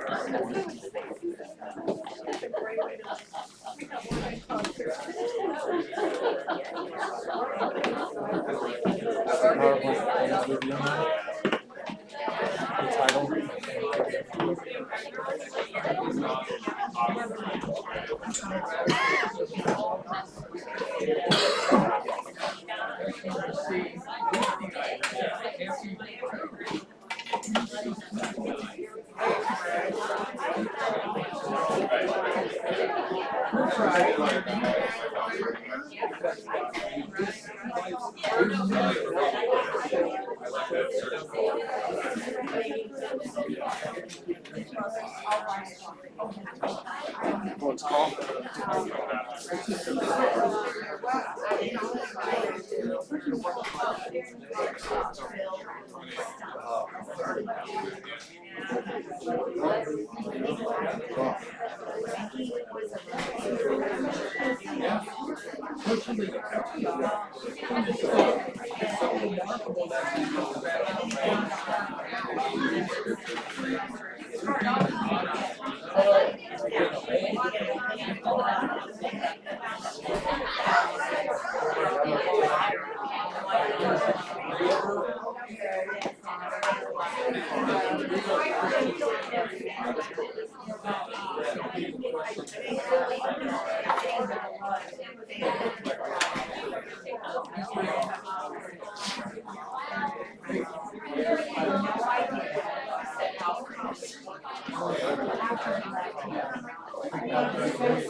Do you mind?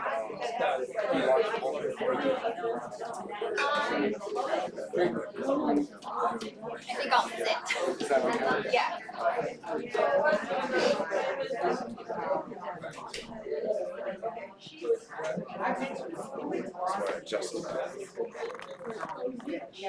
So if I put it here. Yeah. Yeah. If you don't mind just like angling it up a little bit, like this.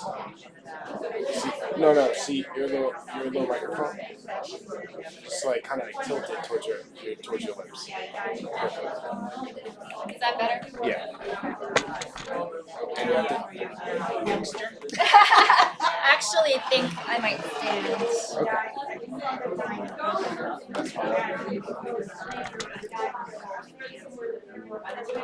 And then when you're ready, I'm undecided. Where should I put this? if that could clip somehow. Yeah, and then when you're ready, just hit the little power button on top of it. That little gray in the middle. Here, this one? Yeah.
Hello. Hello, 1, 2, 3, 4, 5. It is green. It is green.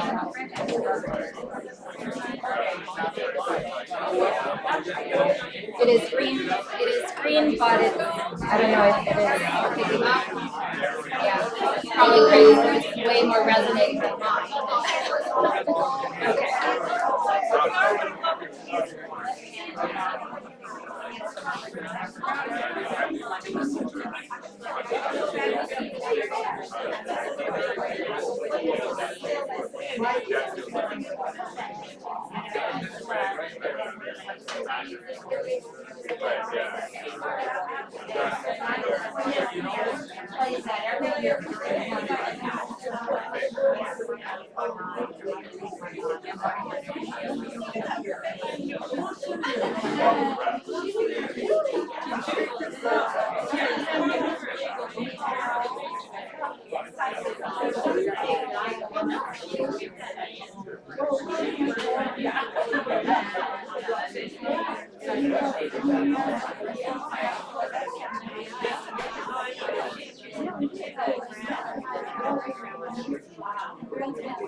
Something real quick.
I think in the backseat too.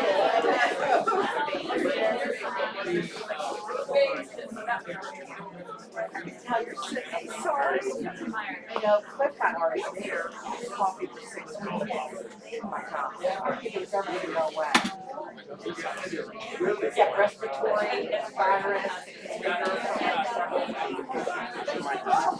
How long?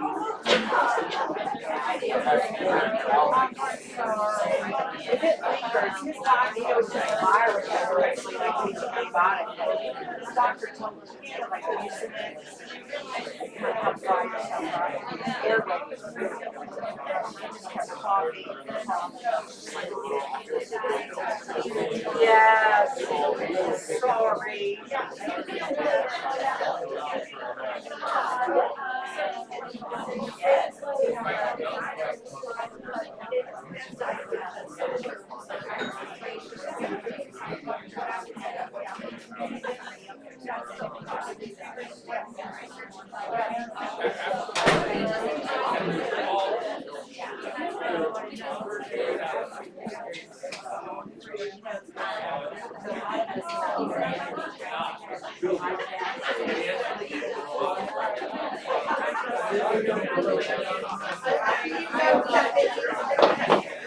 Say real loud, it's time to get started.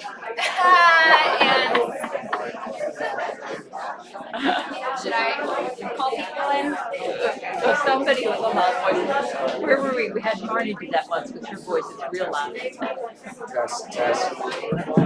Okay, everyone, let's start gathering back. This is the check, okay. The audience microphone has new batteries. Praise the Lord.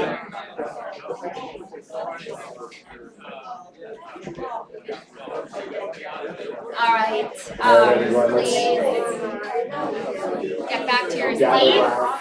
All right, we're getting started. Let's go.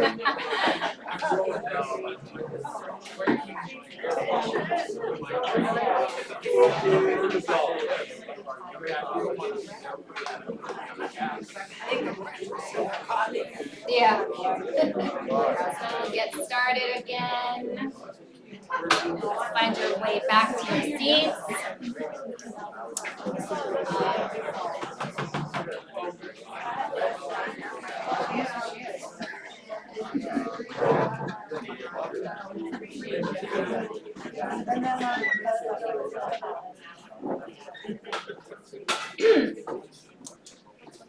All right. Thank you, everyone, for inviting me to participate in today's seminar. Thank you, Craig, for your the riveting discussion about theology of aging and death. I resonated with many parts of it, both personally and professionally. And I look forward to the day when my profession as a physician is absolutely obsolete. There's no more pain or crying or tears or death. I remember talking to Cameron about this, a couple of weeks ago, and I said, well, in heaven I may pick up a farmer as like a profession. So for those of you who don't know me, I live in Milford, Connecticut with Cameron Costin. We were married in 2019 upstairs in the sanctuary. We have 2 young children, Evan and Leah. They are almost 3 and 1. So Cameron would have been here if there was childcare, but he wanted to say hello to many of you. So next slide. Can I just point Yes. out, there's no handout that you have right now for her presentation. You will have it afterwards, but you're not allowed to see it yet. So I want to first tell you what I do. I have board certifications in internal medicine and geriatrics.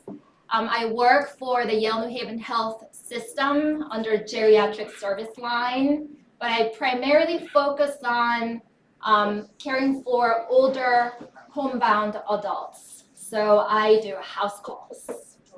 So we do have home-based primary care program, and we go from Milford all the way to Madison, about 400 patients, active census, between 2.5 providers, including me as a full-time person.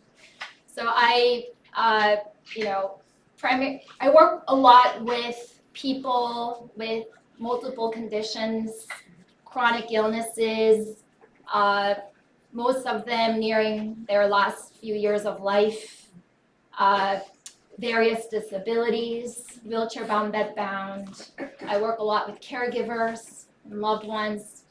Some may be remote, some may be local, and some I get from Elderly Protective Services. They don't have anyone, so the state reached out, says this guy needs help, you need to go in and see them.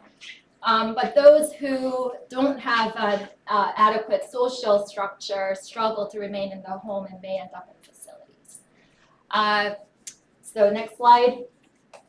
I would like to share with you some of my thoughts regarding how it may look like to age well, emphasizing on the importance of being connected and being in healthy relationships. And discuss about the inevitabilities of being dependent and disabled at near end of life. And how do is there a way to prepare for that time, both in sense of documents and also thinking about finances. And where would we live last few years of life? Where do you imagine you would die? And a few resources that are available to you in the community in geriatrics. So before we begin talking about aging well, I'd like to invite you to grab a person next to you and discuss about a story of a person in your life who you think exemplifies successful aging. How does it look like to age successfully? Do you have a person in mind that you want to share? Go ahead. You have about 3 minutes.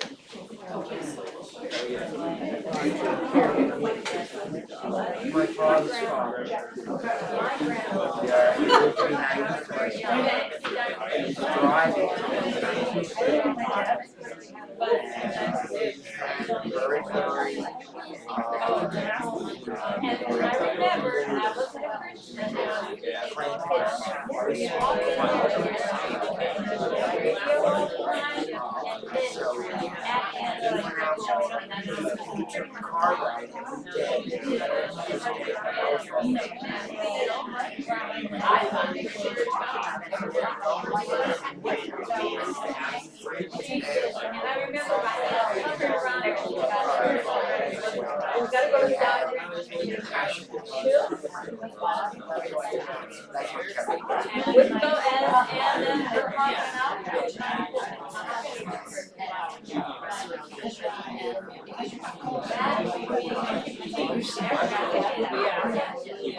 all 300 yards on the left side. Full cemetery. And we're gonna be talking, I've got to make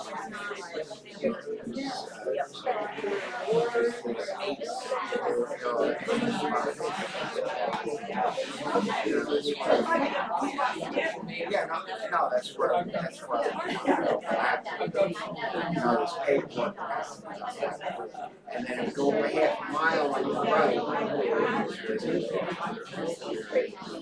executive for United Fruit way back in the day. And so he would go to Cuba all the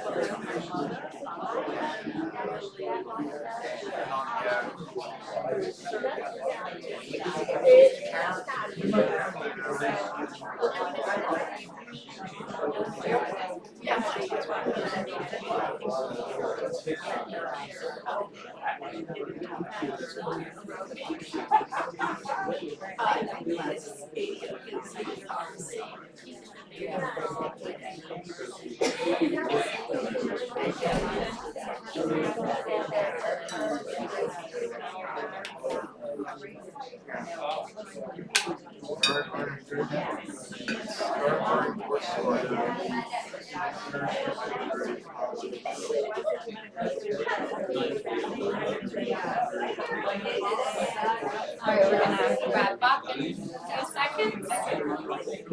Alright, so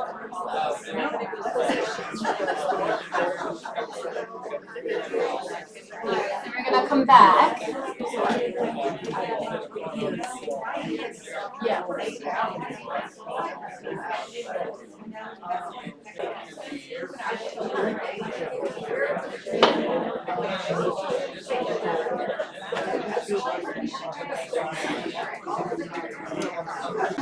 A big group. It's good to see that there must be so many stories. Yeah. All right. So go ahead.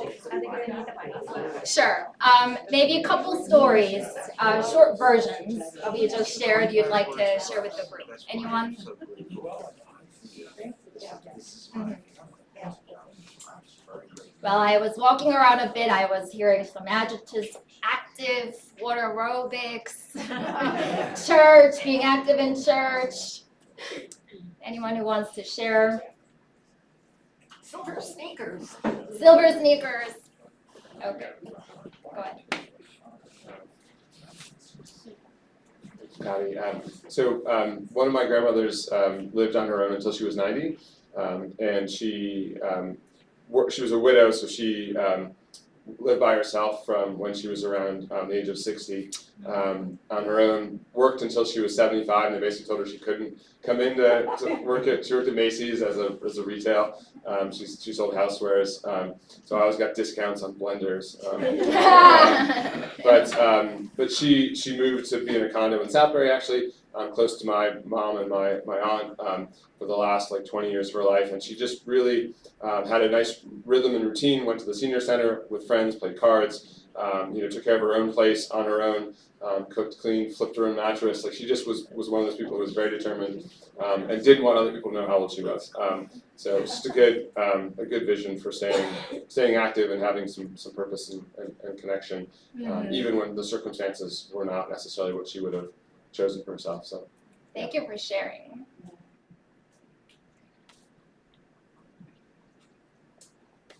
We hear about these super agers. You may have seen in the articles I read in the New York Times, there was this Japanese woman who was 114 years old and died in a nursing home, but she was an avid hiker into her 80s and was even walking up and down the shrine at the age of 100.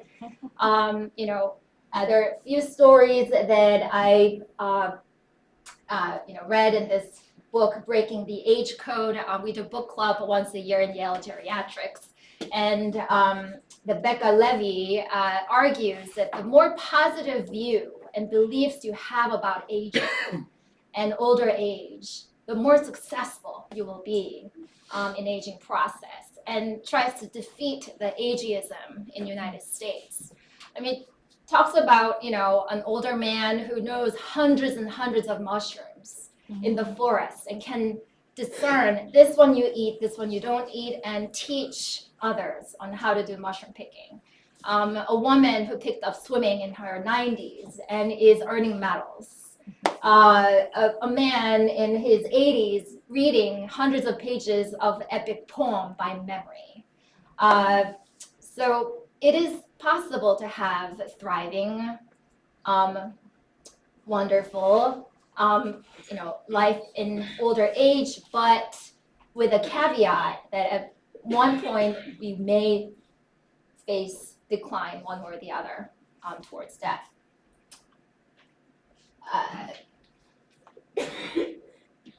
American Geriatric Society tries to describe in short sentence how it may look like to have successful aging, and this is coming from their white paper. Have maintained high levels of physical and cognitive function, actively engage with life, and minimize disease and disability, essentially optimizing their quality of life as they age. Sort of a secular point of view on how they look like to have successful aging. But I would argue that the part that I think should be included also is being part of community, being in connection with others, being in healthy relationships. So they impact what we may choose for food, to activity, to do, how we spend time, are essentially linked with who we spend time with and what relation to others. And I appreciate the wisdom of God that man is not meant to be alone. And in dealing with patients in later stages of life, witnessing cases where they face disability or illness with very little social support can be extremely challenging. And if there's one wisdom in my practice that I want to share with you, is to build good relationships, especially with those who are younger in generation. For those who fare better, even in secular sense, are those who are well connected through genuine positive relationships. So even the super agers at one point will encounter illness and disability. And say, even you were, eating right, exercising well, have superb cardiovascular health, you never smoked, didn't drink.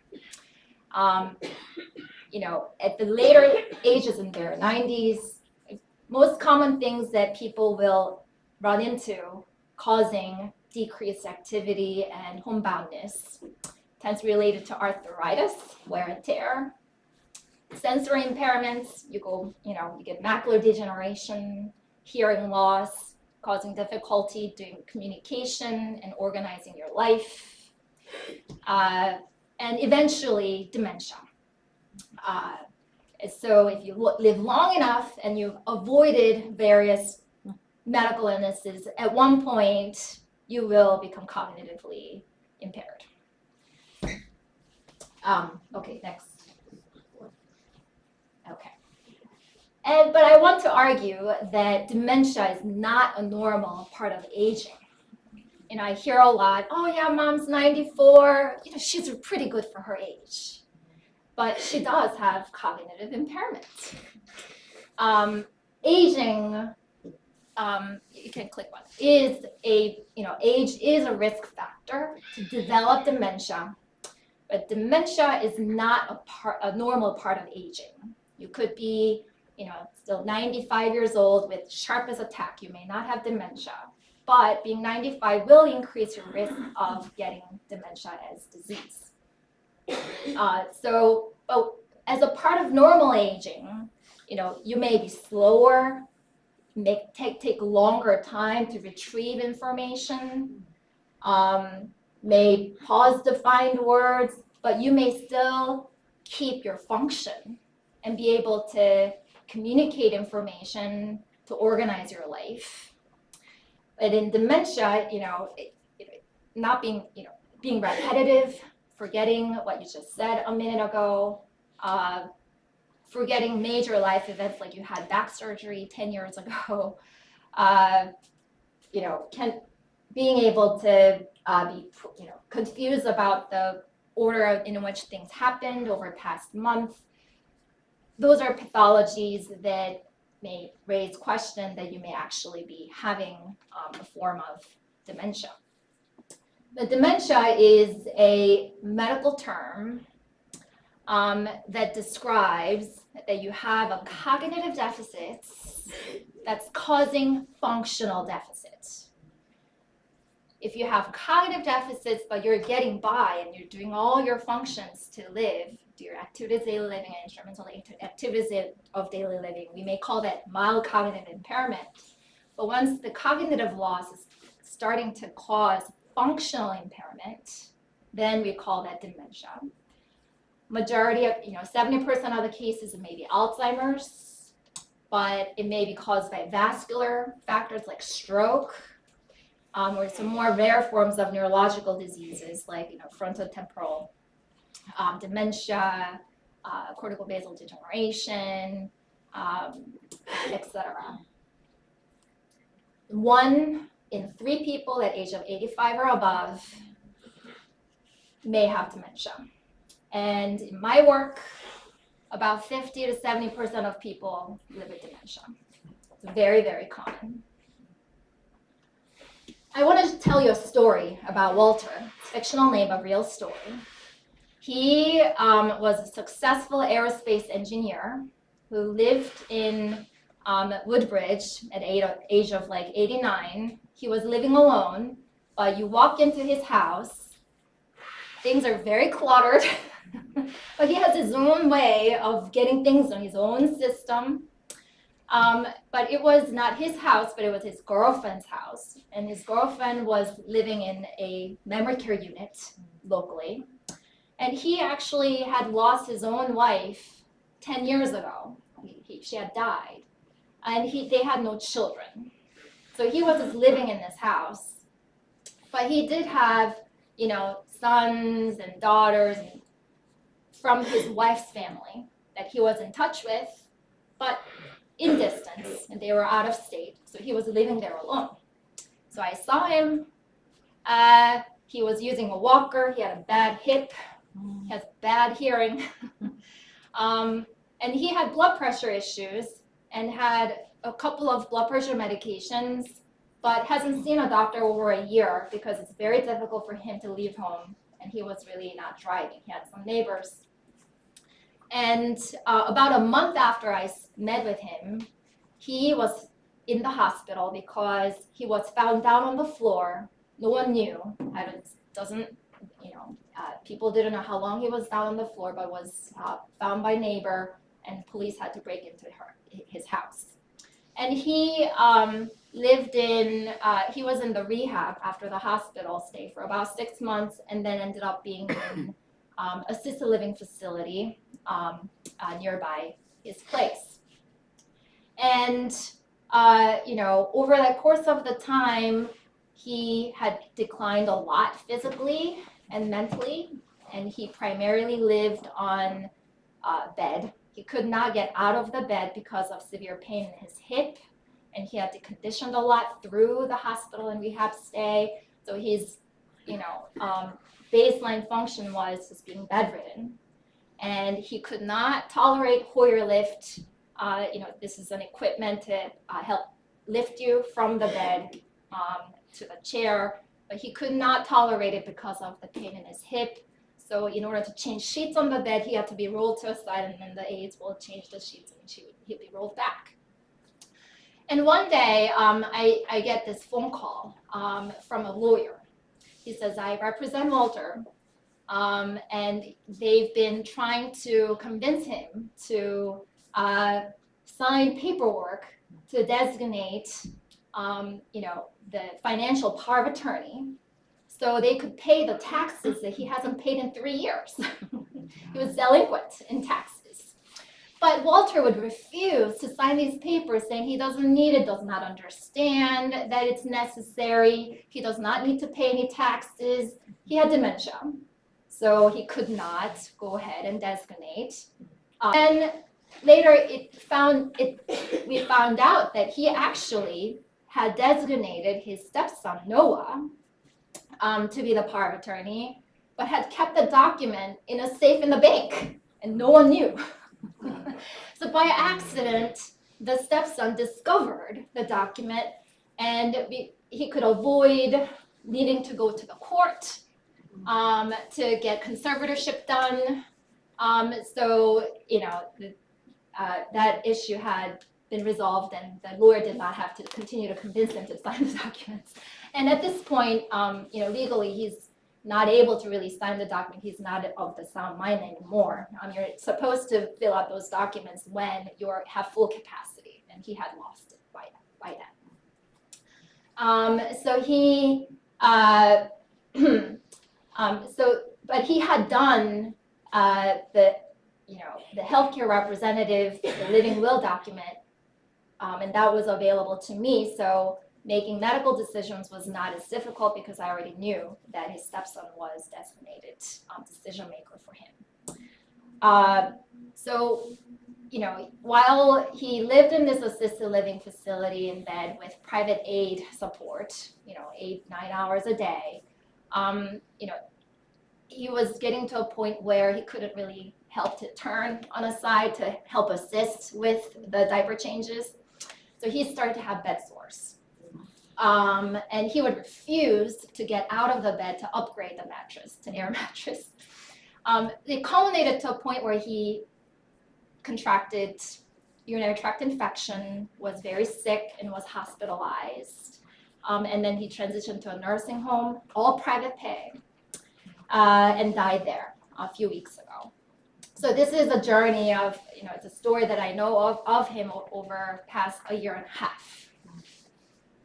Okay, so I'm telling you the story because, while it's good to have the paperwork done, it's also important to let others know that it exists.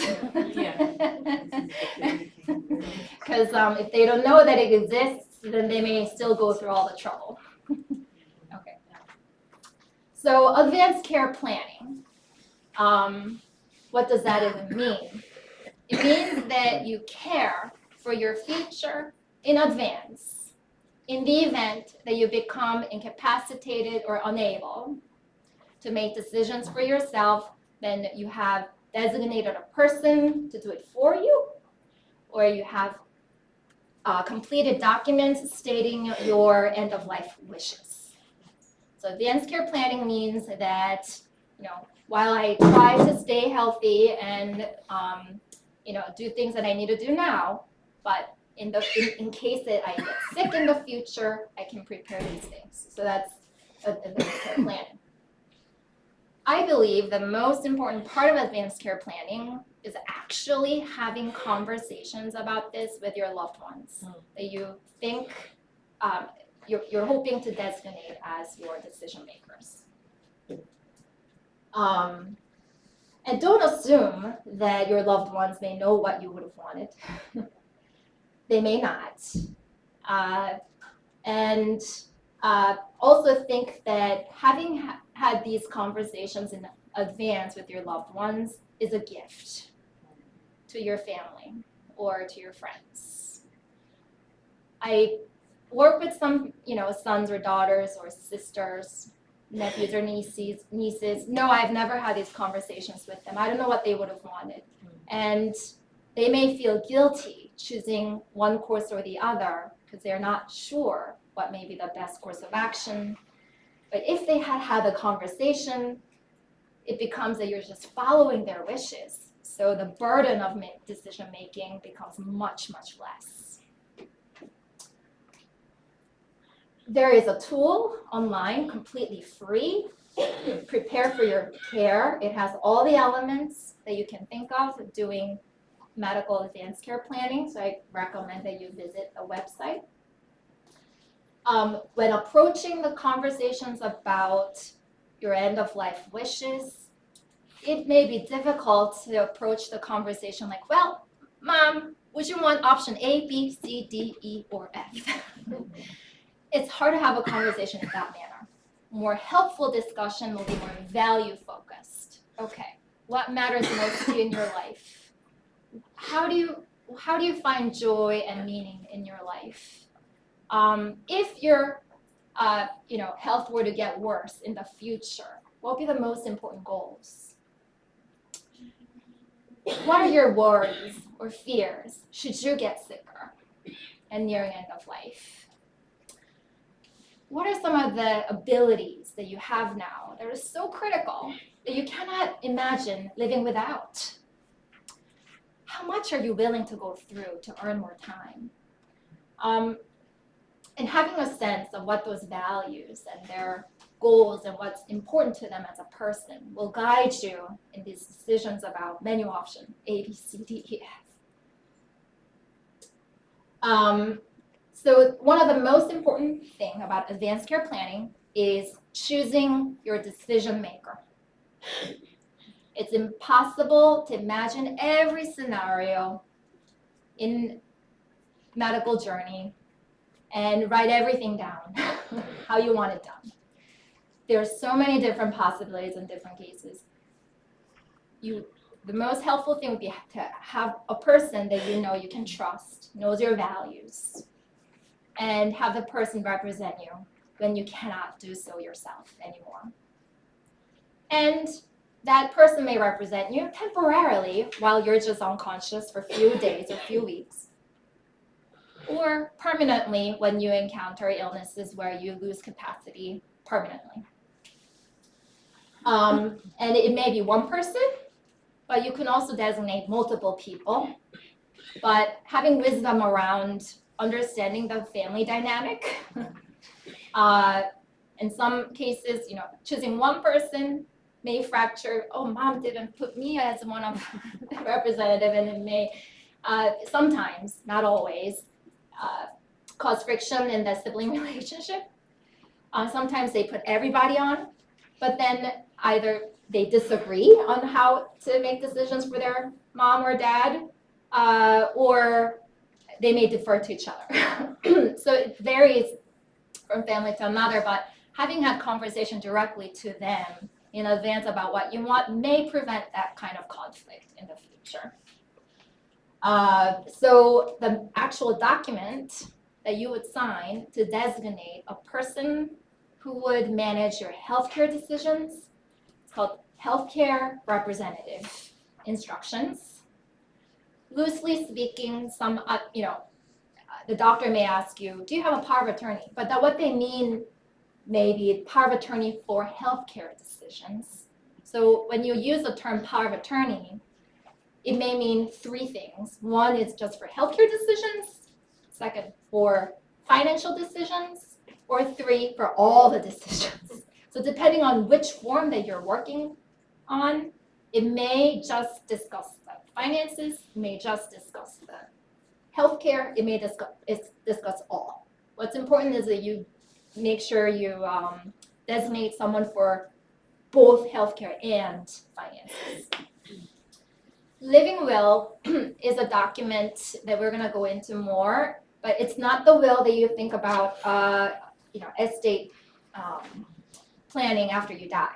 Living will is a document that you complete when you're in sound mind about how you want to be treated while you're living. And we're going to go over exact language in a bit.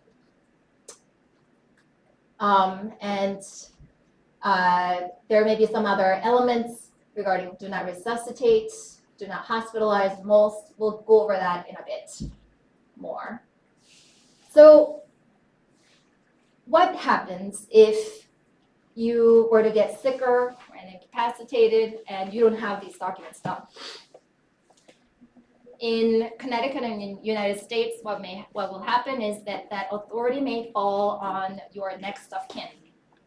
So if you have a spouse, the spouse may have that decision-making power over you.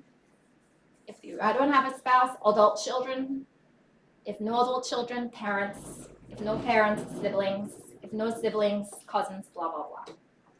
If you have no family, and there you have no friend who is willing to represent you, outside of emergency situations, you may, the healthcare system may petition the court to designate a conservator for you. And so it becomes a random lawyer you've never met. May become your conservator, but rarely conservators want to help make personal healthcare decisions. So what ends up being is that you just end up getting all the stuff that you may not have wanted. The code status, and so it's not, it's a worst case scenario, really, and you want to try to avoid situations where your decision making lands on the hands of a lawyer in the legal system.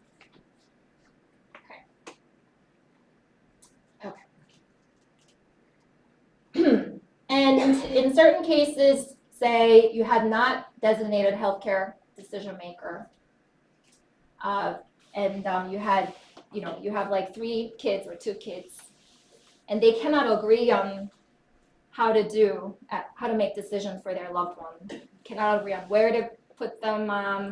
Cannot agree on what to do with mom in the hospital, and there's conflict. Those siblings may end up going to the court to fight for the conservatorship position. So that can become ugly sometimes. Go back. Okay, go forward. Thank you. All the way. Let's go to living will. Living will? Yes, living will. So you have 2 handouts on your table. One's the DNR form, and the other one is the living will. And I want to go over just the living will document for the time being. So living will is a legal document that you complete and sign when you're in full sound mind to discuss, to basically tell others, to the world, if I am terminally ill, if I'm determined to be permanently unconscious, then I want to be treated this way. So the language of living will discusses situations that are very, in a way, black and white. Say, by terminal condition, I mean that I have an incurable or irreversible medical condition, which without administration of life support systems, in the opinion of my attending physician, result in death within a relatively short time. By permanently unconscious, I mean that I am in a permanent coma or persistent vegetative state, which is an irreversible condition in which I am at no time aware of myself or the environment and show no behavioral response to the environment. So it discusses situations where you're really debilitated. And so if I am determined to be in these conditions, then I do not, so you designate whether or not you want to be provided or you want to be avoided to receive these things, like cardiopulmonary resuscitation, meaning like the CPR and all the other heroic measures that come along to resuscitate the body, artificial respiration, artificial means of providing nutrition and hydration. Provide, withhold. And then you sign, and you need 2 witnesses, so that this is living well. And most people choose withhold. I don't want to receive these heroic measures. If I'm in this debilitated state, I want to die naturally. But I've had a few cases where a patient had said provide, and I'm not sure in what, whether the patient had understood fully of the implications of the living will and how these, the healthcare measures would improve or help these debilitated conditions. And when I discussed the living will document that, so I'm thinking about this particular case, I'm talking to a daughter, and mom had signed this saying she wanted everything, provide. But mom was now in, advanced dementia, bedridden, on a feeding tube, not really able to discuss the world, maybe able to recognize you have the time. And then daughter wants to honor her mom's wish and provide CPR if she dies. But I talked to, but the patient was able, enough to tell me that she wanted to die peacefully. And I tried to discuss that with the daughter, but, the daughter's like, I think she understood this. I still want CPR for my mom. And so in some cases, completing this without knowing or understanding what these things can actually help you can lead to those kind of scenarios. So I think that what I want to highlight here is that living will is not all in all, advanced care plan. It doesn't address all the situations that you may get into. It may give your loved one some idea that you didn't want aggressive measures if you're that debilitated, but it may not discuss all scenarios. So,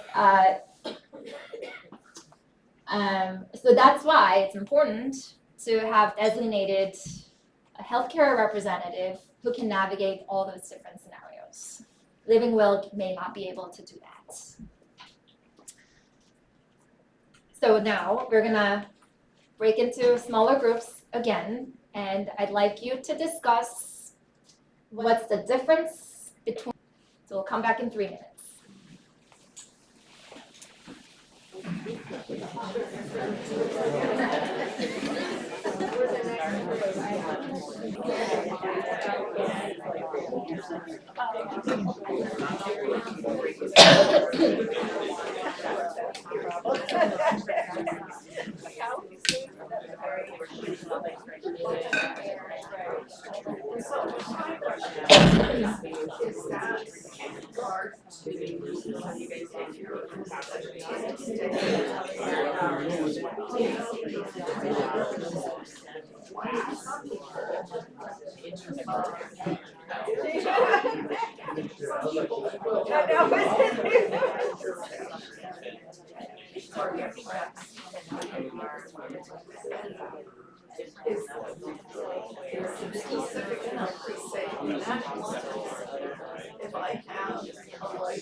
So it's not like you have to Correct.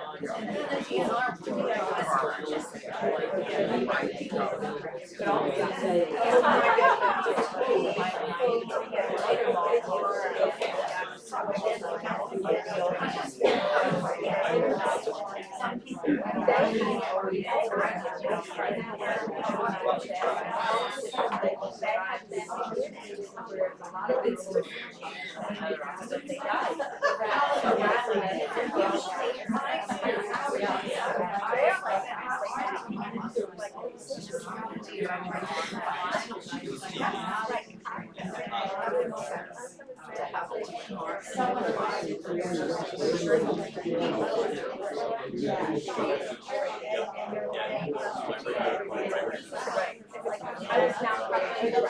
There was not yet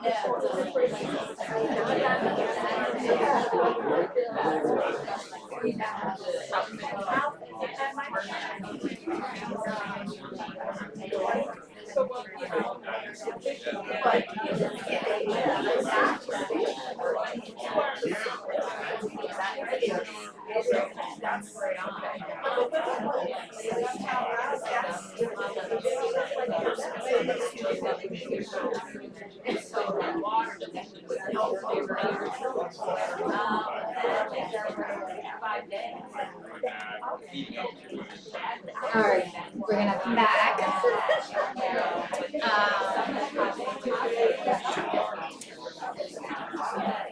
I think I lost my computer. Yes, please.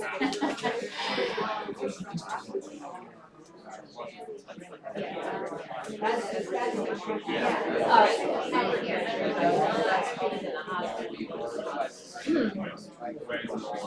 So we're gonna come back to the big group. So do not resuscitate DNR and living well. So what is the difference? In the shortest answer I can give you, do not resuscitate is a medical order.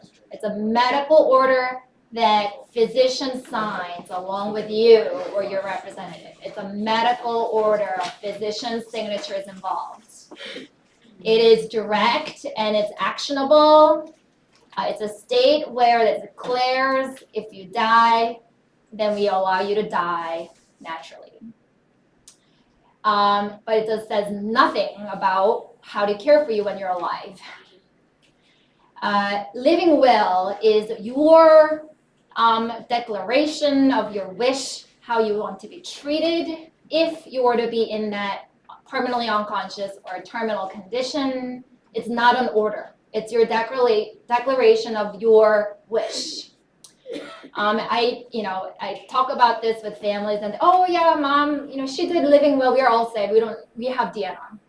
And I try to clarify, living will, yes, you do have, but you need the DNR order in addition to actionably state that in the event of your loss of the loss of a pulse for your parent, then their wishes will be honored. So having living will doesn't mean you don't need a DNR. DNR is something, a medical order that is placed on top of living will. You could have a living will, and yes. your child just wants to do something different, and they can decide. So you can have living will, but still want to have resuscitation done. So having had living will doesn't mean that you will have decided to do DNR. For an example, you may, your loved one may have a medical condition, but it's not deemed to be permanently unconscious. They may not be permanently unconscious or terminal. And so you may think that your loved one may still want the chance of cardiopulmonary resuscitation. So how you interpret the living will can sometimes be easy, but sometimes be tricky. Especially if you're living with a known chronic progressive illness that is known to be terminal. Like for one example is an Alzheimer's disease. You may be in the early stage, but in 5 years, you do expect that the loved one may pass away from that neurodegenerative disease. So the decision making on, say if, mom went to the hospital because of pneumonia, but otherwise physically healthy, maybe somewhat forgetful and can't pay her taxes, but she can still wash herself, walk around, maybe able to engage in some games of bowling. The family may decide, well, not yet. We're gonna still want to have full resuscitation. But some families may say, well, her most likely she will decline from the major hospitalization, like a bad pneumonia, to the point where her heart may stop. The afterlife after that, even if she were to survive, worry will be poor quality of life. Given her this diagnosis, we don't want to pursue resuscitation. If her heart were to stop, then we want her to die peacefully. So it may become more of a nuanced decision. So do not resuscitate is a medical order, and it does not mean don't care, does not mean don't treat anything at all in all circumstances. It's very narrow in its scope, that if you've lost your pulse, which means also you've lost your breathing, lost pulse, no circulation, no heartbeat, then allow you to die naturally and avoid this package of resuscitation that happens all together. Sometimes I hear, well, I don't want the intubation, I may want that CPR. No, don't shock me, but you can do this. Nonsense. It's all or none. So if your heart stops, you receive all or none. So it involves CPR, more than 100 beats per minute, 2.5 inches, deep into your chest. May involve rib breaking. Electric shocks, if you're in the shockable rhythm, like ventricular fibrillation, ventricular tachycardia. It may involve, advanced airway, usually initially with a bag valve mask. But if the anesthesia is there, they'll put intubate, the breathing tube down your throat and eventually hooked up to a ventilator machine if the resuscitation is successful. It may involve heavy-duty lines, trying to get lines into you and pour medications into you to try to restart or increase blood pressure. I've done this about maybe 1 or twice in residency. If they cannot get a line in you, they may drill a hole into your shin, try to get the medicine into your bone. It's aggressive, and it's an attempt to try to restart the heart that has stopped. And out in the field, outside of controlled hospital environment, even in a healthy person, the chance of successful resuscitation is low. If you're talking about a 90-year-old with a history of stroke, with arthritis and 5 other medical problems, the chance of successful resuscitation is near 0. If they do resuscitate and their heart rebeats, then we may be talking about a few hours of prolonging life in a critical state in the hospital and succumb to complication in the hospital setting. It's the most likely outcome. Go ahead. Is the do not resuscitate order, is it like the living will only kick in when the patient is in a terminal or unconscious situation? That's a great question. Do not resuscitate is a practical code that healthcare providers need when you're in the hospital or facility setting, or even out in the field. Say you're at home and somebody calls 911 and EMS rushes to you. We need to know whether or not you are DNR or not. If you don't have a pulse, what do we do? Do we resuscitate? Do we do CPR or no CPR? So if you step your foot into the hospital and you're being admitted, doctors will ask you whether you are in your end of life or no matter how old you are, they will ask you, do you want us to resuscitate you, do CPR if your heart stops? And, if this was not discussed, baseline, the presumption, the default is full code, meaning you will receive CPR. And because they may not want to do this because they see this as a futile effort. But the decision-making has to be done from the patient or a patient's representative. This is not something the physician can stand alone and say, we're gonna do this. The decision-making authority comes from the patient or their representative. There are cases, very rare cases, where I was involved in, actually. I ended up having to appear at the court. The representative was psychotic and was had extensive track record of potential elder abuse, alleged abuse towards her mom, but she was a designated healthcare representative. Mom was very sick, she was near the end of life. And the ICU attending had come to see me. Should we take her? And I said, well, she had expressed when she was healthier a month ago that she did not want heroic measures. We want to honor her wishes, and also at the same time was in the middle of this legal dispute between the daughter and the hospital. So the ethics consult was involved. So we ended up doing something called practice of conscientious. There's a conscientious practice. 2 physicians may declare not to resuscitate the person on their best interests and avoid things that the doctors think is unethical to do. So we actually ended up allowing her to pass peacefully, and she died about a day later. But anyway, those are rare things, usually ethics involved. But did I answer your question? Yes. Okay. You've only got about 5 or 10 I realize that, yeah.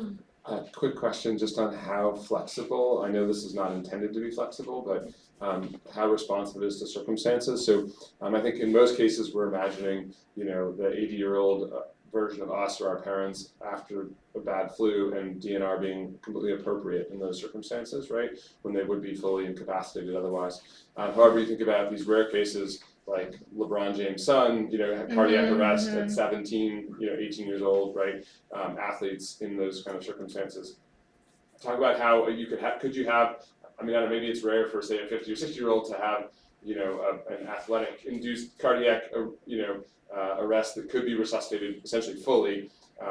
Is there a way to kind of have a carve out for that small fraction chance of that circumstance? Even if you're a 60-year-old, or 65 or even 70, you may be very healthy and running triathlons.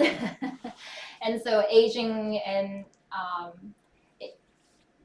is so heterogeneous. If you're healthy, otherwise very fit, 70-year-old, I think resuscitation is reasonable in certain conditions. But it hinges upon the person's choice as well and their preferences. So is there a way to kind of say, if I were in a car accident, I'm basically going to be in a persistent vegetative state, I do want the DNR, please don't don't go through certain measures, but if I, at the end of the New Haven Road race, collapse, please try to This is why you need a representative. Right? Yeah. This is why you need a representative. If you're not able to defend for yourself and Right. assess this situation, you Right. want someone to do that for you. Next.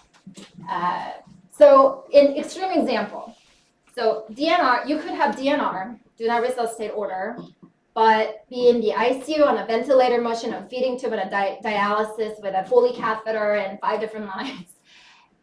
Just want to give you have you understand that DNR doesn't mean don't receive any care or not go to the hospital. It's just really narrow in its scope that it only applies to the situation where your heart stops and there's no pulse. Outside of that, it has no say. Okay, we will keep going. I'll be very brief on this. There is a form called MOST form. This is a form that someone can fill out, thinking that they may have 1 year or less of lifetime left. And it's more detailed. You may be able to say things like, I want to go to the hospital, not go to the hospital, the ventilation IV fluids, artificial hydration, dialysis, and you can say yes or no, or did not discuss this. It's sort of more extended version of DNR in that it includes other things. So briefly, this is a chart that I made, very overly simplified. I have to emphasize this is not comprehensive at all. But just to point out the places where people may age and die, and thinking more about if you were to become more disabled, where you may need assistance for transfer, showers, toileting. You may be in a situation where you may have to wear diapers. Where do you get care? So you may be in the house, in the home, cared for by your family or your private aides. You may be in a senior apartment or condo, so essentially like a house, but more of a less maintenance place. You don't have to worry about maintaining the home, but still need your family or private aides. There may be assisted living facility, and within the assisted living facility, there may be memory care unit section if your memory is poor due to dementia, and the set of care that you receive may be more advanced. Or a nursing home, which is a place where you're required to have at least 2 or more ADL dependencies, the activities of daily living. You have to not being able to dress or toilet yourself. You need assistance on those things, and tend to have more medical complexities where 24-hour skilled nursing may be necessary. You may be on a trach, feeding tube, or you may have complex wounds that don't heal, etc. So there are 4 ways to pay for aids, private aids. 1, out of pocket. Number 2 is long-term care insurance. Premiums are expensive. Very little people, a small number of people have it. 3, spend down all you got and apply for Medicaid. And the state helps pay for some of that care. Or it's your family and friends connection. I hear often how people get surprised how little assistance that they receive or can get through insurance or Medicare regarding personal care. And that often becomes points of pain and suffering for patients and families, figuring out how to stay clean and get day to day.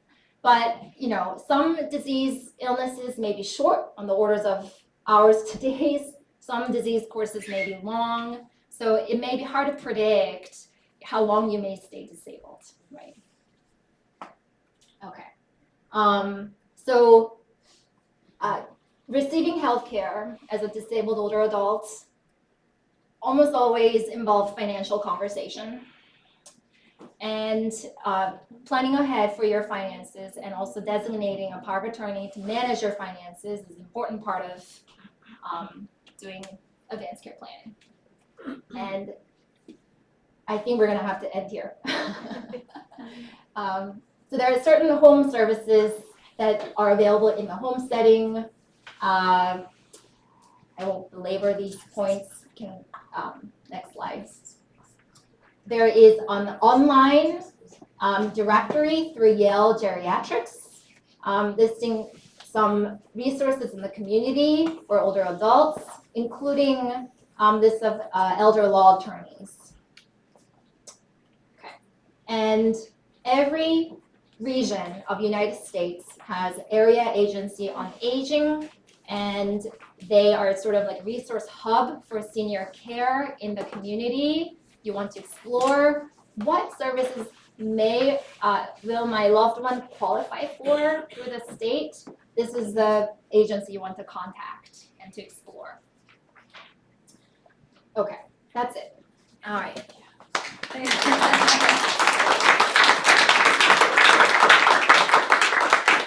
We should just go right into Food Center, Alexa. Go ahead. If you need a break, you can take it on your own. But we are running kind of late. I'm handing out basically what, not just Oh, yeah, you need this. Yeah, no, I don't have slides. No slides? No, thank you. Was just asking Mike.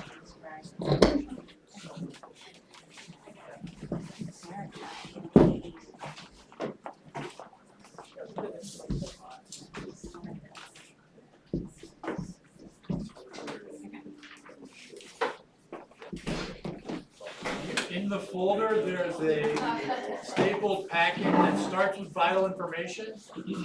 That'll be what Stacy ends us with. But if you look to the next page, that will be what Lisa and Alyssa. In your packet already. Okay, I'll do this and then I'll give it. Yep, all right, Okay. let's just use the microphone. Oh, okay. And Alex, I'm gonna ditch my presentation PowerPoint, I'm just gonna talk. Okay. All right, folks, so I'm going to talk about legal considerations for a few minutes, and then Alyssa's going to go over financial ones, and then we'll take questions on either of them. So I'm going to start out real positive. You just died. Right, we're talking about it's going to happen. So you're dead. What happens to your stuff? Then we'll get into a little bit about you, but first about your stuff. So basically, there's three ways the legal title of your stuff can transfer to whoever you want it to transfer to. And that is either, if you are married, you might have certain assets, boat, cars, your house, bank account, that is titled jointly with right of survivorship. You might have other assets that have a transfer upon death or a payment on death. That's the second way. Those two things are essentially the same. I'll talk a little bit about them in a minute. Or you have a will. So my big takeaway, and I'm going to sound like a broken record, is if you don't have a will, you need a will. Okay, that takes what you need to do when you go home from here today. So let's back up a little bit. If you have an asset that's jointly titled, what that means is that during your lifetime, both you and your spouse own the asset. And upon your death, the surviving spouse just needs to produce a death certificate to the bank or, to the DMV if it's a car or whatever, and they will now be the sole owner of whatever that asset is. The second thing, the TOD and the BOD, the TOD and the POD, that means the asset is yours and yours alone during your life. An example of this would be an IRA account. It could be a car if it's titled just in your name. Or it's an insurance policy. That's the other big one. So, but you've named a beneficiary. So when you die, that particular asset, again, the beneficiary just needs to produce a death certificate and it will be retitled and it will go to whoever you have designated. Now, it's nice to have a couple of those because the advantage of that to your family is that they get access to those funds or to that asset relatively quickly, right? They just need that death certificate and now they have that. It gives them the flexibility to dispose of the car, make arrangements regarding the house, that kind of thing. Any assets, all the rest of your assets will pass via a will. And in order to make any decisions there, the estate needs to be settled before they can sell the car, sell the house, that kind of thing, okay? One thing to note is as I'm going through all of these, your debt does not die with you. Your debt lives on. The government will get its taxes if the government is entitled to its taxes, right? We said death and taxes, and there's no avoiding those. Your credit does not live on. So for all of, if you use credit cards, for all of you ladies especially, if you are an authorized user on your husband's credit card and you don't have one in your name, go home and apply for a credit card this afternoon. You need one in your name because when your husband, if he dies first, the right to use the credit card is gone. And if you use it, that's actually fraud. So go get your own credit card now while you have it. So again, the whole idea here, as I mentioned, is if you can have a couple of those things that give somebody access easily, that's a good way to plan.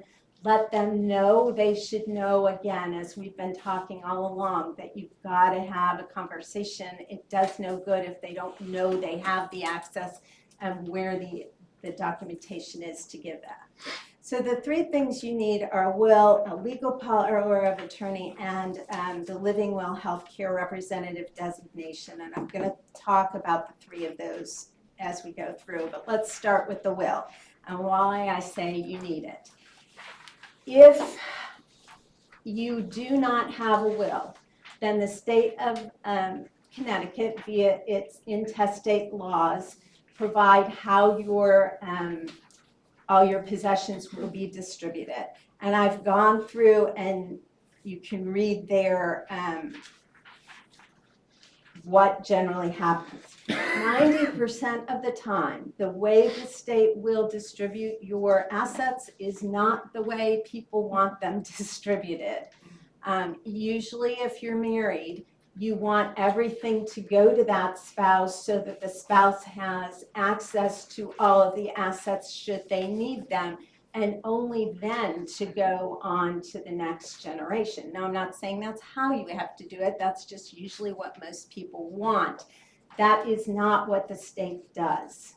Okay, the first 100,000 will go to the spouse, but beyond that, it gets distributed to the children. That is without a will. If you have no children, but you have a parent living, it will go, now this, if you're not married, sorry, I'm sorry. I'm getting my own mixed up because it's a little crazy. But if you have no children, but you have a parent living, it goes to the spouse, but then also goes to the parents. Do you want it to go to the parents? If you are single, but you have children, it goes to the children. If you have no children, but again, parents, do you want it going to your parents?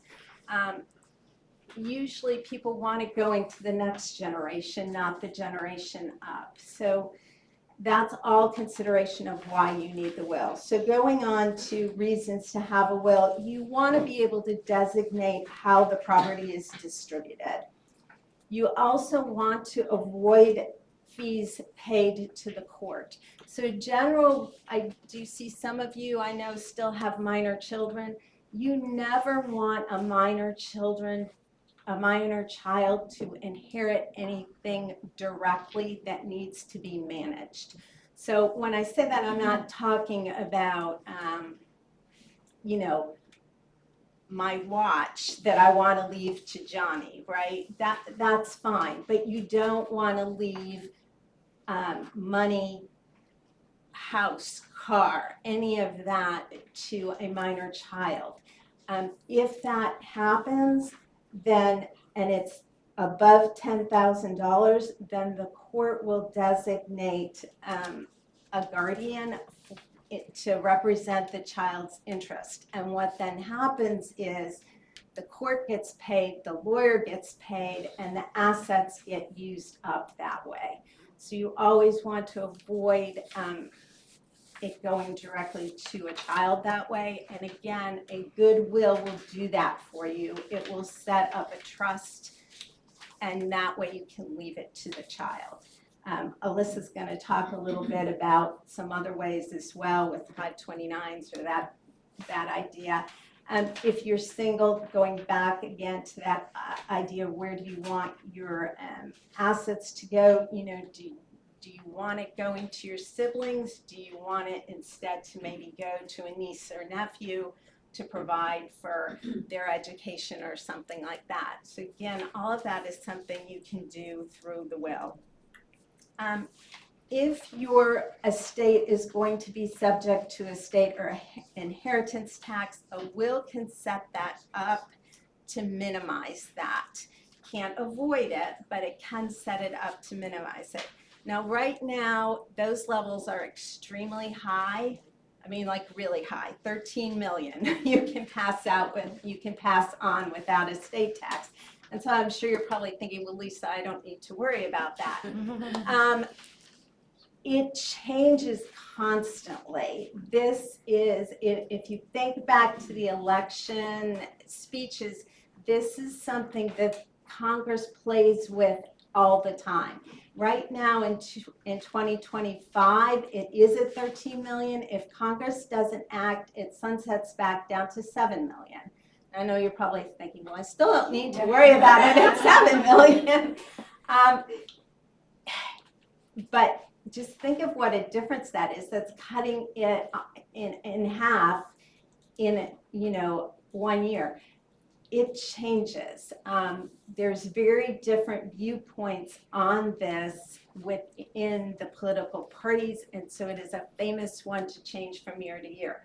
A good will just set you up to not have to worry about it, and so you want to do that. I've already talked about if they're minor children. A will is a public document once it's filed. So another thing is if there's a reason that you might want privacy, again, a trust in the will. Trusts are completely private. The will can leave everything to a trust, and then your trustee can distribute things the way you would want them distributed.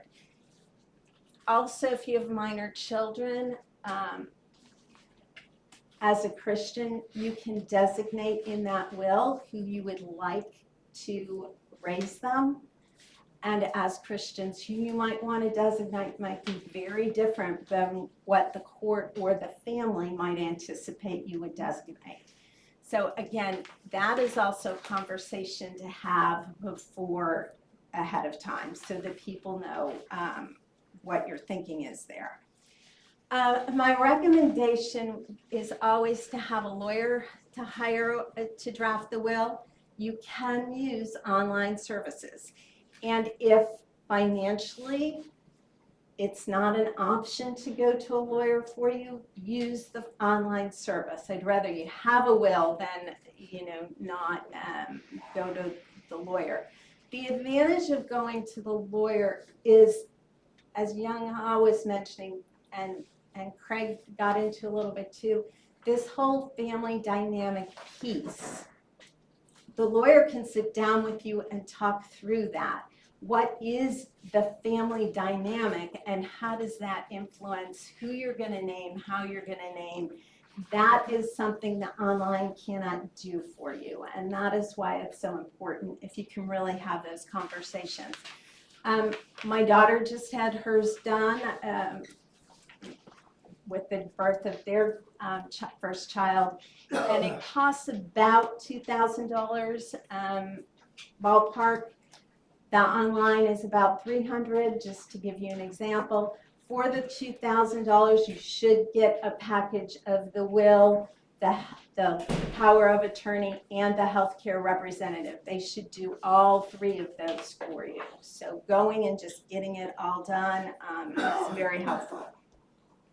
The power of attorney, it's been mentioned, but just to clarify, it allows the person to have the power to act on your behalf in legal situations if you are incapacitated. This does not have to be end of life. It can be you were in a car accident and the mortgage needs to be paid. The power of attorney would let somebody have access to the bank account and handle that for you. So that is why you do want that in place.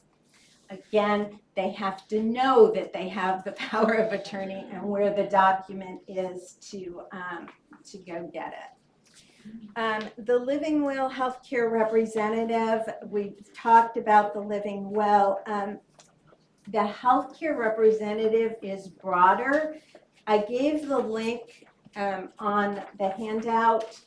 to the document that is put out by the state of Connecticut to let you designate all of that together. So you can go to that link. You could do it this afternoon.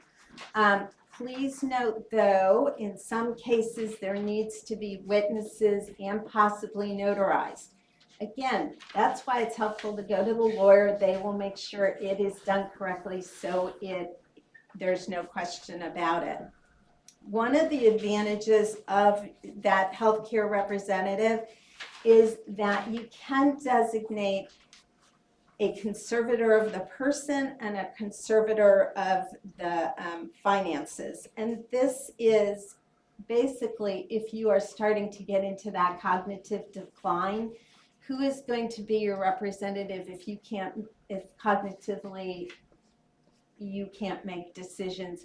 You can designate separate people for, your finances and your person. So maybe you have, a child you feel would do a better job representing you healthcare wise. They're more aligned with your values on that.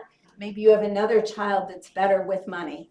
So divvy it up and say, this is going to be, or maybe you're designating your spouse for both, but if your spouse is no longer alive and or is incapacitated, then it's this child's doing this child's doing that, or this sibling is the one I want to make these decisions. You can put that in the document that I linked to. All right. Going from here, what to do? You really want to make sure you have those 3 documents. Go get them done if you don't. If you had them done like I have 30 years ago, go home and read through them. I do know, like I have on our list of things to do, I do need to update our will right now. My kids are now grown and we need to change the executor, who we said 30 years ago will now name one of the kids. Check your major assets and look at how they're titled. So if you own a home, how is it titled? How are the cars titled? How are the banks? Check your retirement and investment accounts. Who are the beneficiary designations that you have on them, and are they all working together? If you have minor children, make sure that you've designated a guardian and make sure that they're not going to inherit anything directly. And then most importantly, have that conversation with your family about what your wishes are, where all of this stuff is housed. And by the way, a safe deposit place in the bank might not be the best place to house it, because the bank can make it hard for them to get it, okay? Even if you have the key, you know how they show you on the television shows, you just show up with your key and you can get into the safe deposit box? No. That is not how it usually works. They want to see ID, and if you haven't given permission for them to get in, they can all be sitting in the safe deposit box and they can't get into the safe deposit box. So if you want to put the original there, have a copy, but make sure that they have access. They know where they are, and then they can access them. And I think that covers it. So I'm going to turn it over to Alyssa. Do you want this one? Either way's fine. Okay. I can talk with this, that's fine. If you do anything, read her section. It's really, really helpful, and we work with, so I'm a financial planner. I work with clients all over the country, but our firm is based in California, and so in Los Angeles. So you can imagine with the wildfires in the last few weeks, we've had many clients who called me and said, all my estate documents just burned up. My deed to my house burned up. Everything is gone, right? So I'm just encouraging you with getting everything in place, and then having a backup is really, really helpful to what Lisa is saying. So I would encourage you, it's one of the kindest gifts you can give to your family, to have that all in place. I've been tasked with, in just a few minutes, covering the financial considerations, which is a very difficult job, because we could talk about insurance or taxes or investments or anything for a long time. And I'm not going to follow my handout, which is called financial considerations because a lot of it is very technical, going through when you're required to take distributions from your retirement accounts or Social Security, and a lot of it is very particular to each situation.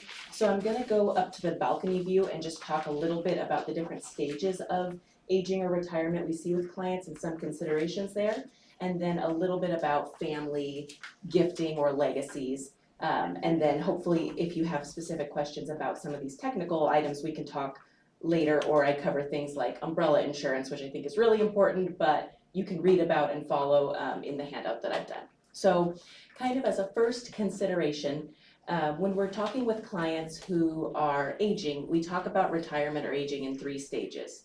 So you might have heard this, we have the go-go years, the slow-go years, and the no-go years.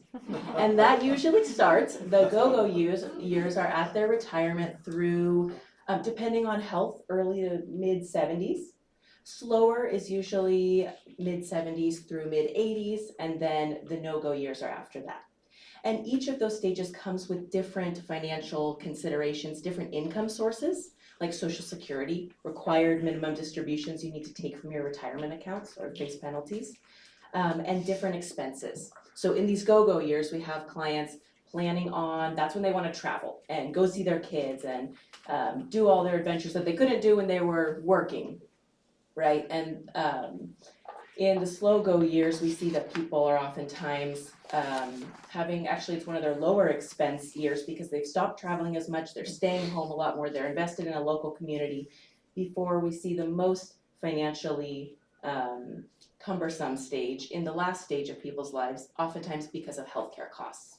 So I would encourage you to think about where you're at as your aging process, not just where you're at now, but where you might be in the future, in order to kind of lay out some of the different expenses and plan for them that you might not otherwise consider. One of them is long-term care.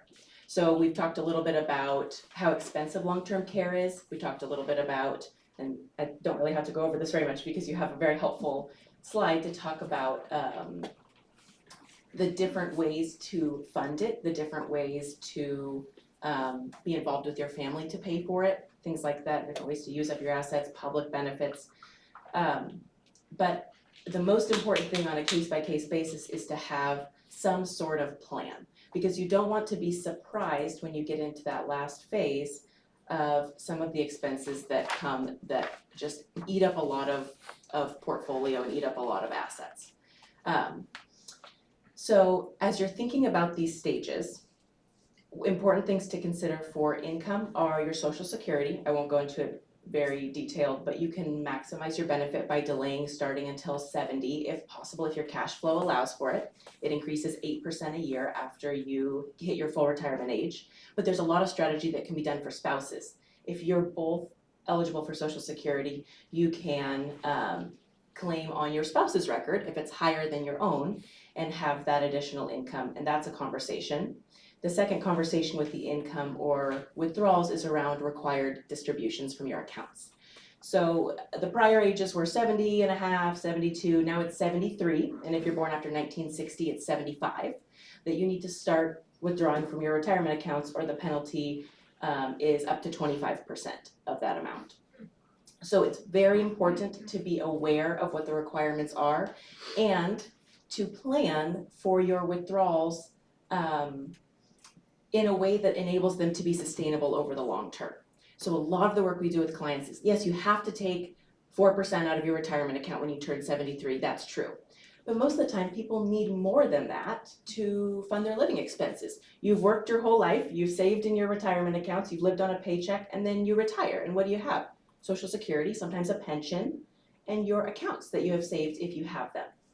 So when you hit that stage, it's very important to think about the required distributions, but also how you allocate those accounts. What the appropriate mix is between stocks and bonds in the asset allocation. Talk about this a little bit in the handout, because I have found with most of the retirees that we work with, many of them look at their statements and they are very surprised by how much risk they are taking. They thought, oh, my account might be 40% in stocks and 60% in bonds, and then they look at it and all of a sudden they're actually 80% in stocks. because of how much the market has appreciated in prior years. The problem with that, or the challenge with that, is what you need to use those accounts for. Again, going back to the stages, right? The go, slow go, no go. There's different expenses you need to withdraw to fund in those years. And so the way your accounts are invested needs to support each of those stages. So for example, if you know that just for your living expenses, you're going to need to withdraw $10,000 a year from your retirement account. So you have Social Security and you withdraw $10,000 a year to fund your lifestyle.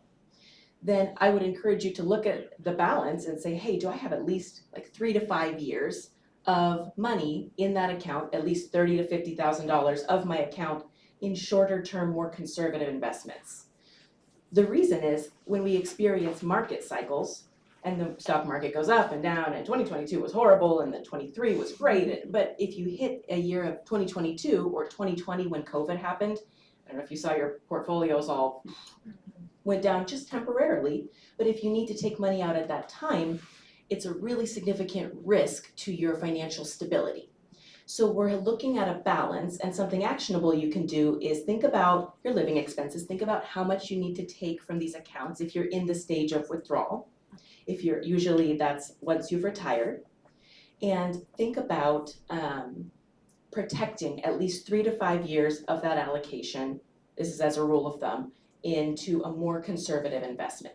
When you're young, when you're saving, working, it's really appropriate to take a lot of risk because you have all this time to weather the market storms, you're not touching it, you're not living on it, but once you get to the stage where you need it, it usually becomes more important to protect than to grow. So, especially if you plan to need it during your lifetime. This also ties somewhat to your legacy goals, because if you say, thankfully, I'm a person who has this big pension because, those are being phased out, but I have a pension and I don't need to use these accounts and I really want to leave them to my kids, then, and if your kids are, 30s, 40s, 50s, maybe it's appropriate to leave them very, allocated to a lot of stocks or very risky because they're for a next generation, because you're not planning on using them. Usually that's not the case. Usually we save the money so that we can use it for our lifetimes, like 90% of the time. But my point is you can see this isn't really linear, right? All these facets are connected. My point is to consider what you need in the short term and ensure that that is protected as best you can. That is something that we call risk capacity. How much financial risk can you take? So that's the way to protect your capacity. And then at the same time as you're looking at those statements, as you've gone through a change, maybe into retirement or other things, I would encourage you to talk with your spouse or friends about your risk tolerance. Meaning, how can you sleep at night?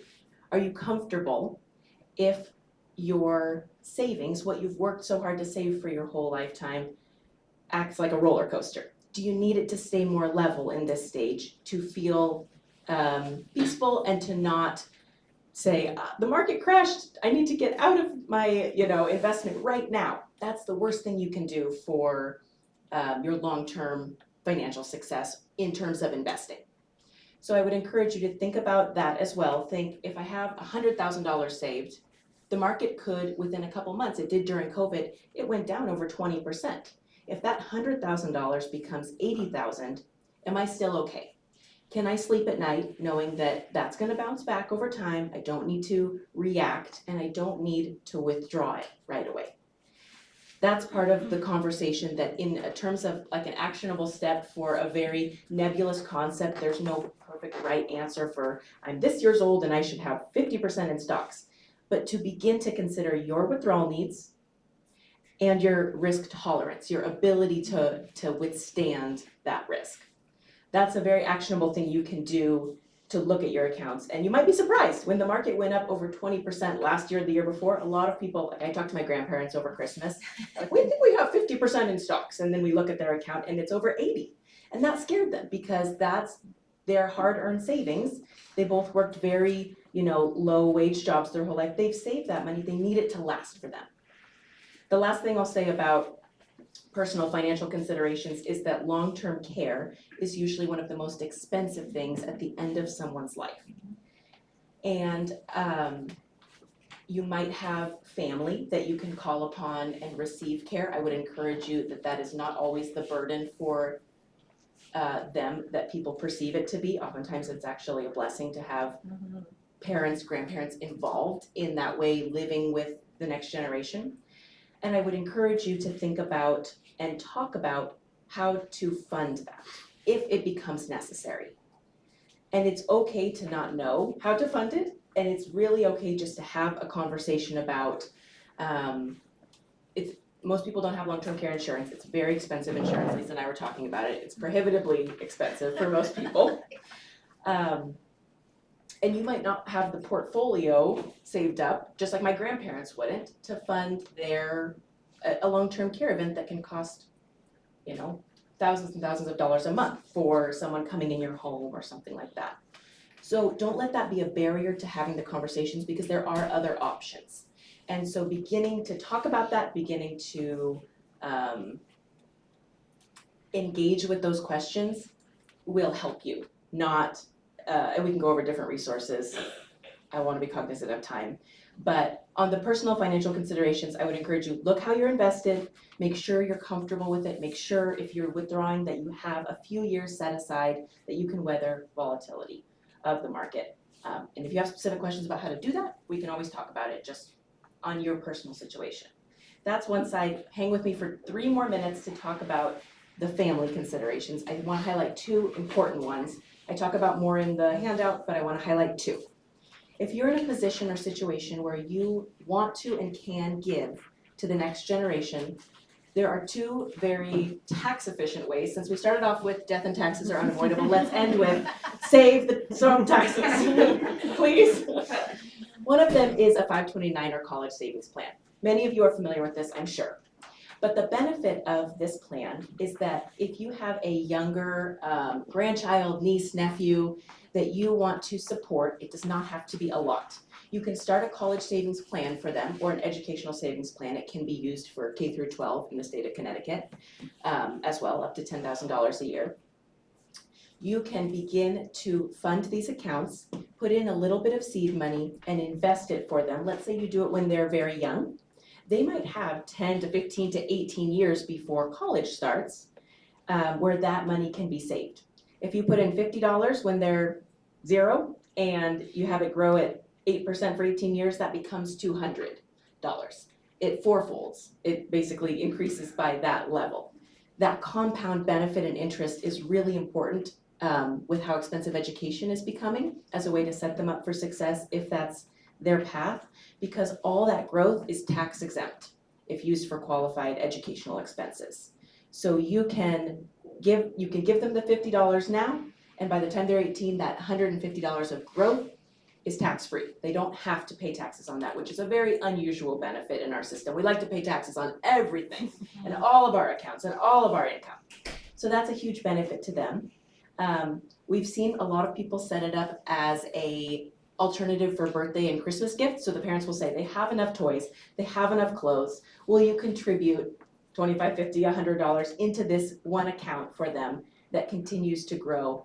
And that helps them in the stage of life when things are very expensive, and a lot of times, especially college is becoming increasingly expensive. It can be a way to have that legacy benefit.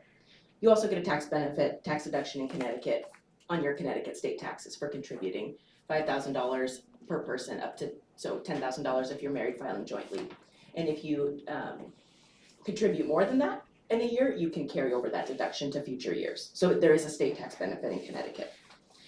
I've also saved my favorite for last, so I know you're tired, but just hang with me. One more thing.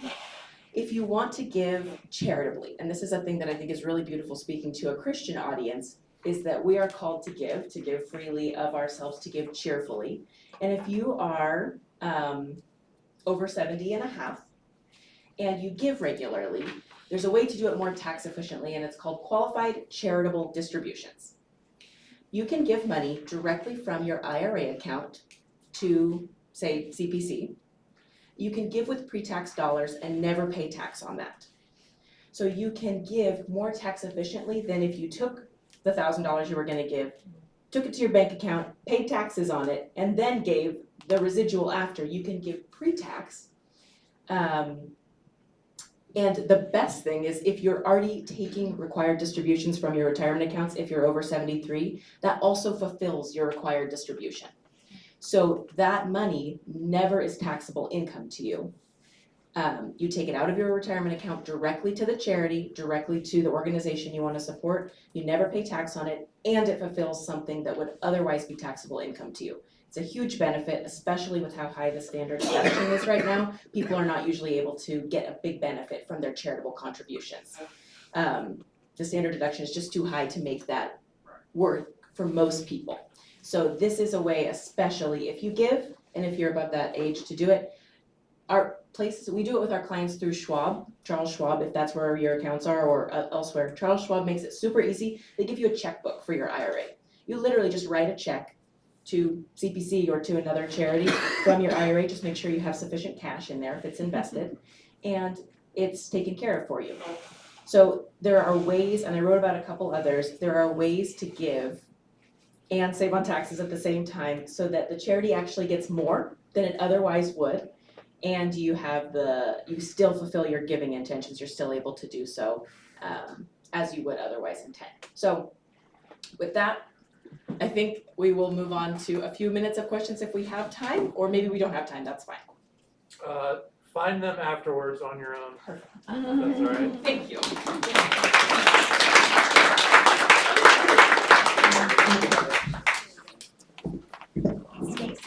Yeah, we're just gonna close with a couple minutes from Stacy, and then we'll be on our way.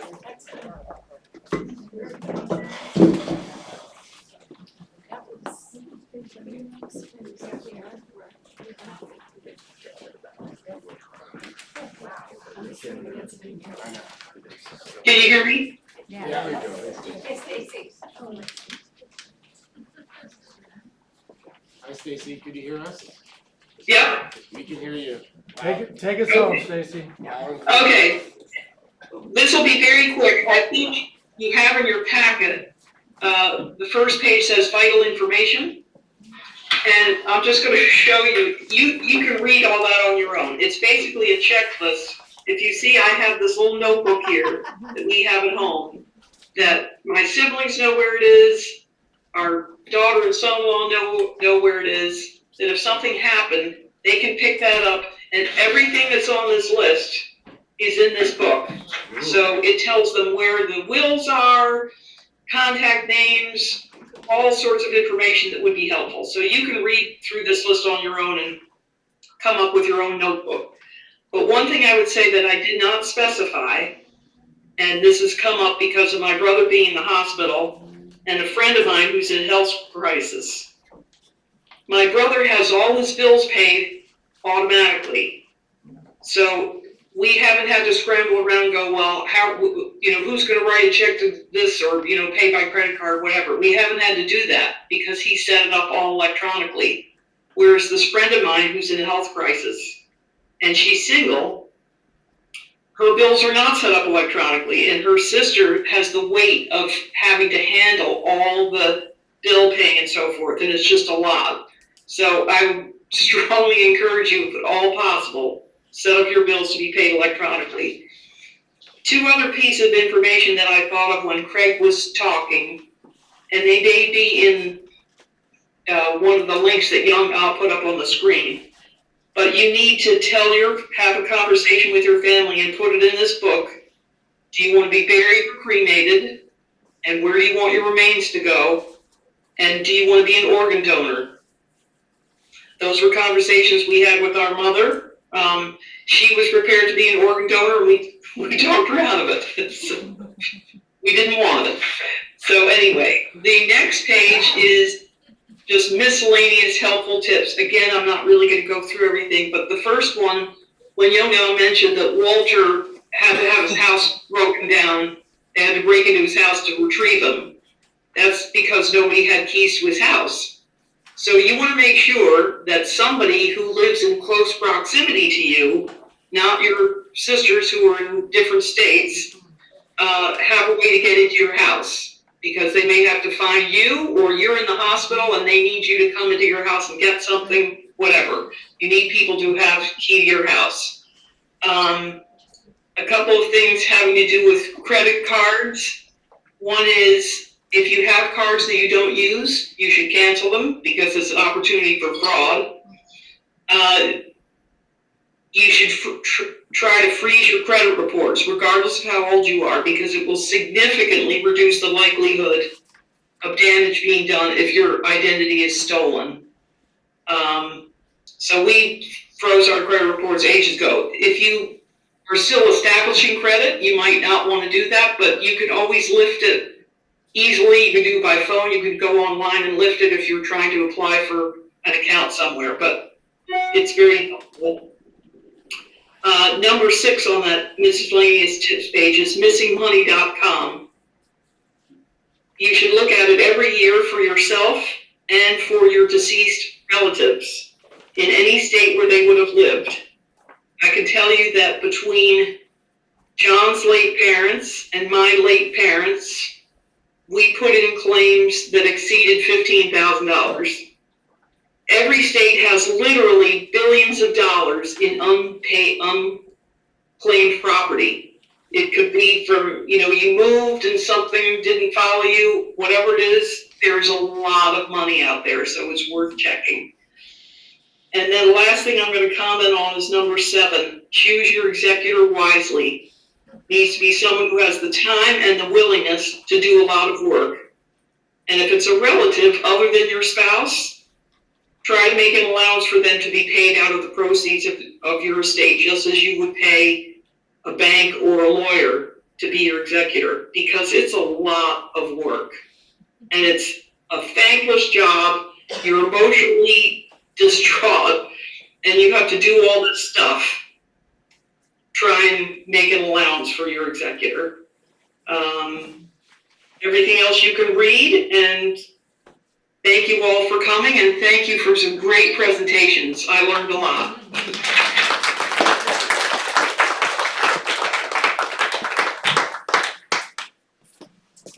Thanks, Stacy. Let's close in prayer. Lord, we do praise you. We praise you that you have called us to yourself. You have made us for communion with you, and we do look forward to that final day when Jesus will make all things new, and we will dwell as your people. Lord, sustain us until then. Give us wisdom, give us love. We do thank you for all of the wisdom that you share with us in the communion of saints that we have in your church, and may you continue to sustain us, Lord, for your glory. We pray in Jesus' name. Amen. Have a great day. Thank you, all of you.